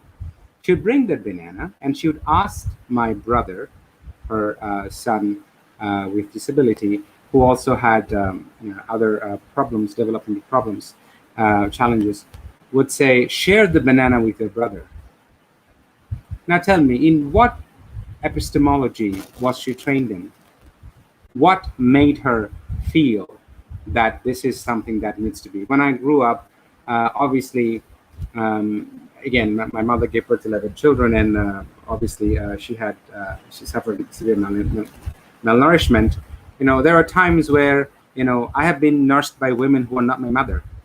Mm. So if you want to understand, this could be purely an anecdotal um, story, but this I call the pedagogy of radical compassion, where you don't see the other separate from you. And I will leave you with this. That is the kind of pedagogy that is rooted in my genealogy, in my Mm. consciousness, like, as Gramsci said that in our life leaves infinity of traces in our consciousness. As a scholar, we make inventory of those conscious, traces to make sense of our life, right? So when I think about that, um, God bless my, late mother's soul. She's no longer in the world, but she has left me with lesson that is the beyond that is not for sale for capitalist gain whatsoever. That shapes who I am in a way, in such a depth that I don't know any pedagogical experience from Eurocentric academia could put that kind of indelible impression on me.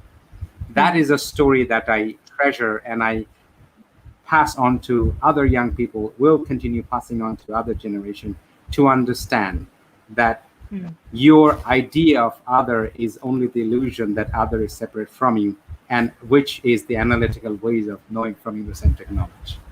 Yeah. So I'll leave it at that. Well, thank you very much again for having me on to talk, and it's been a very interesting conversation. Yeah, and thank you very much. And I know that I don't get engaged in this intense conversation with every other guest. I apologize at times if I was too intense. Not at all. I've been told by people who care about me and love me and say that I can, and apologize for the audiences, and also apologize for that.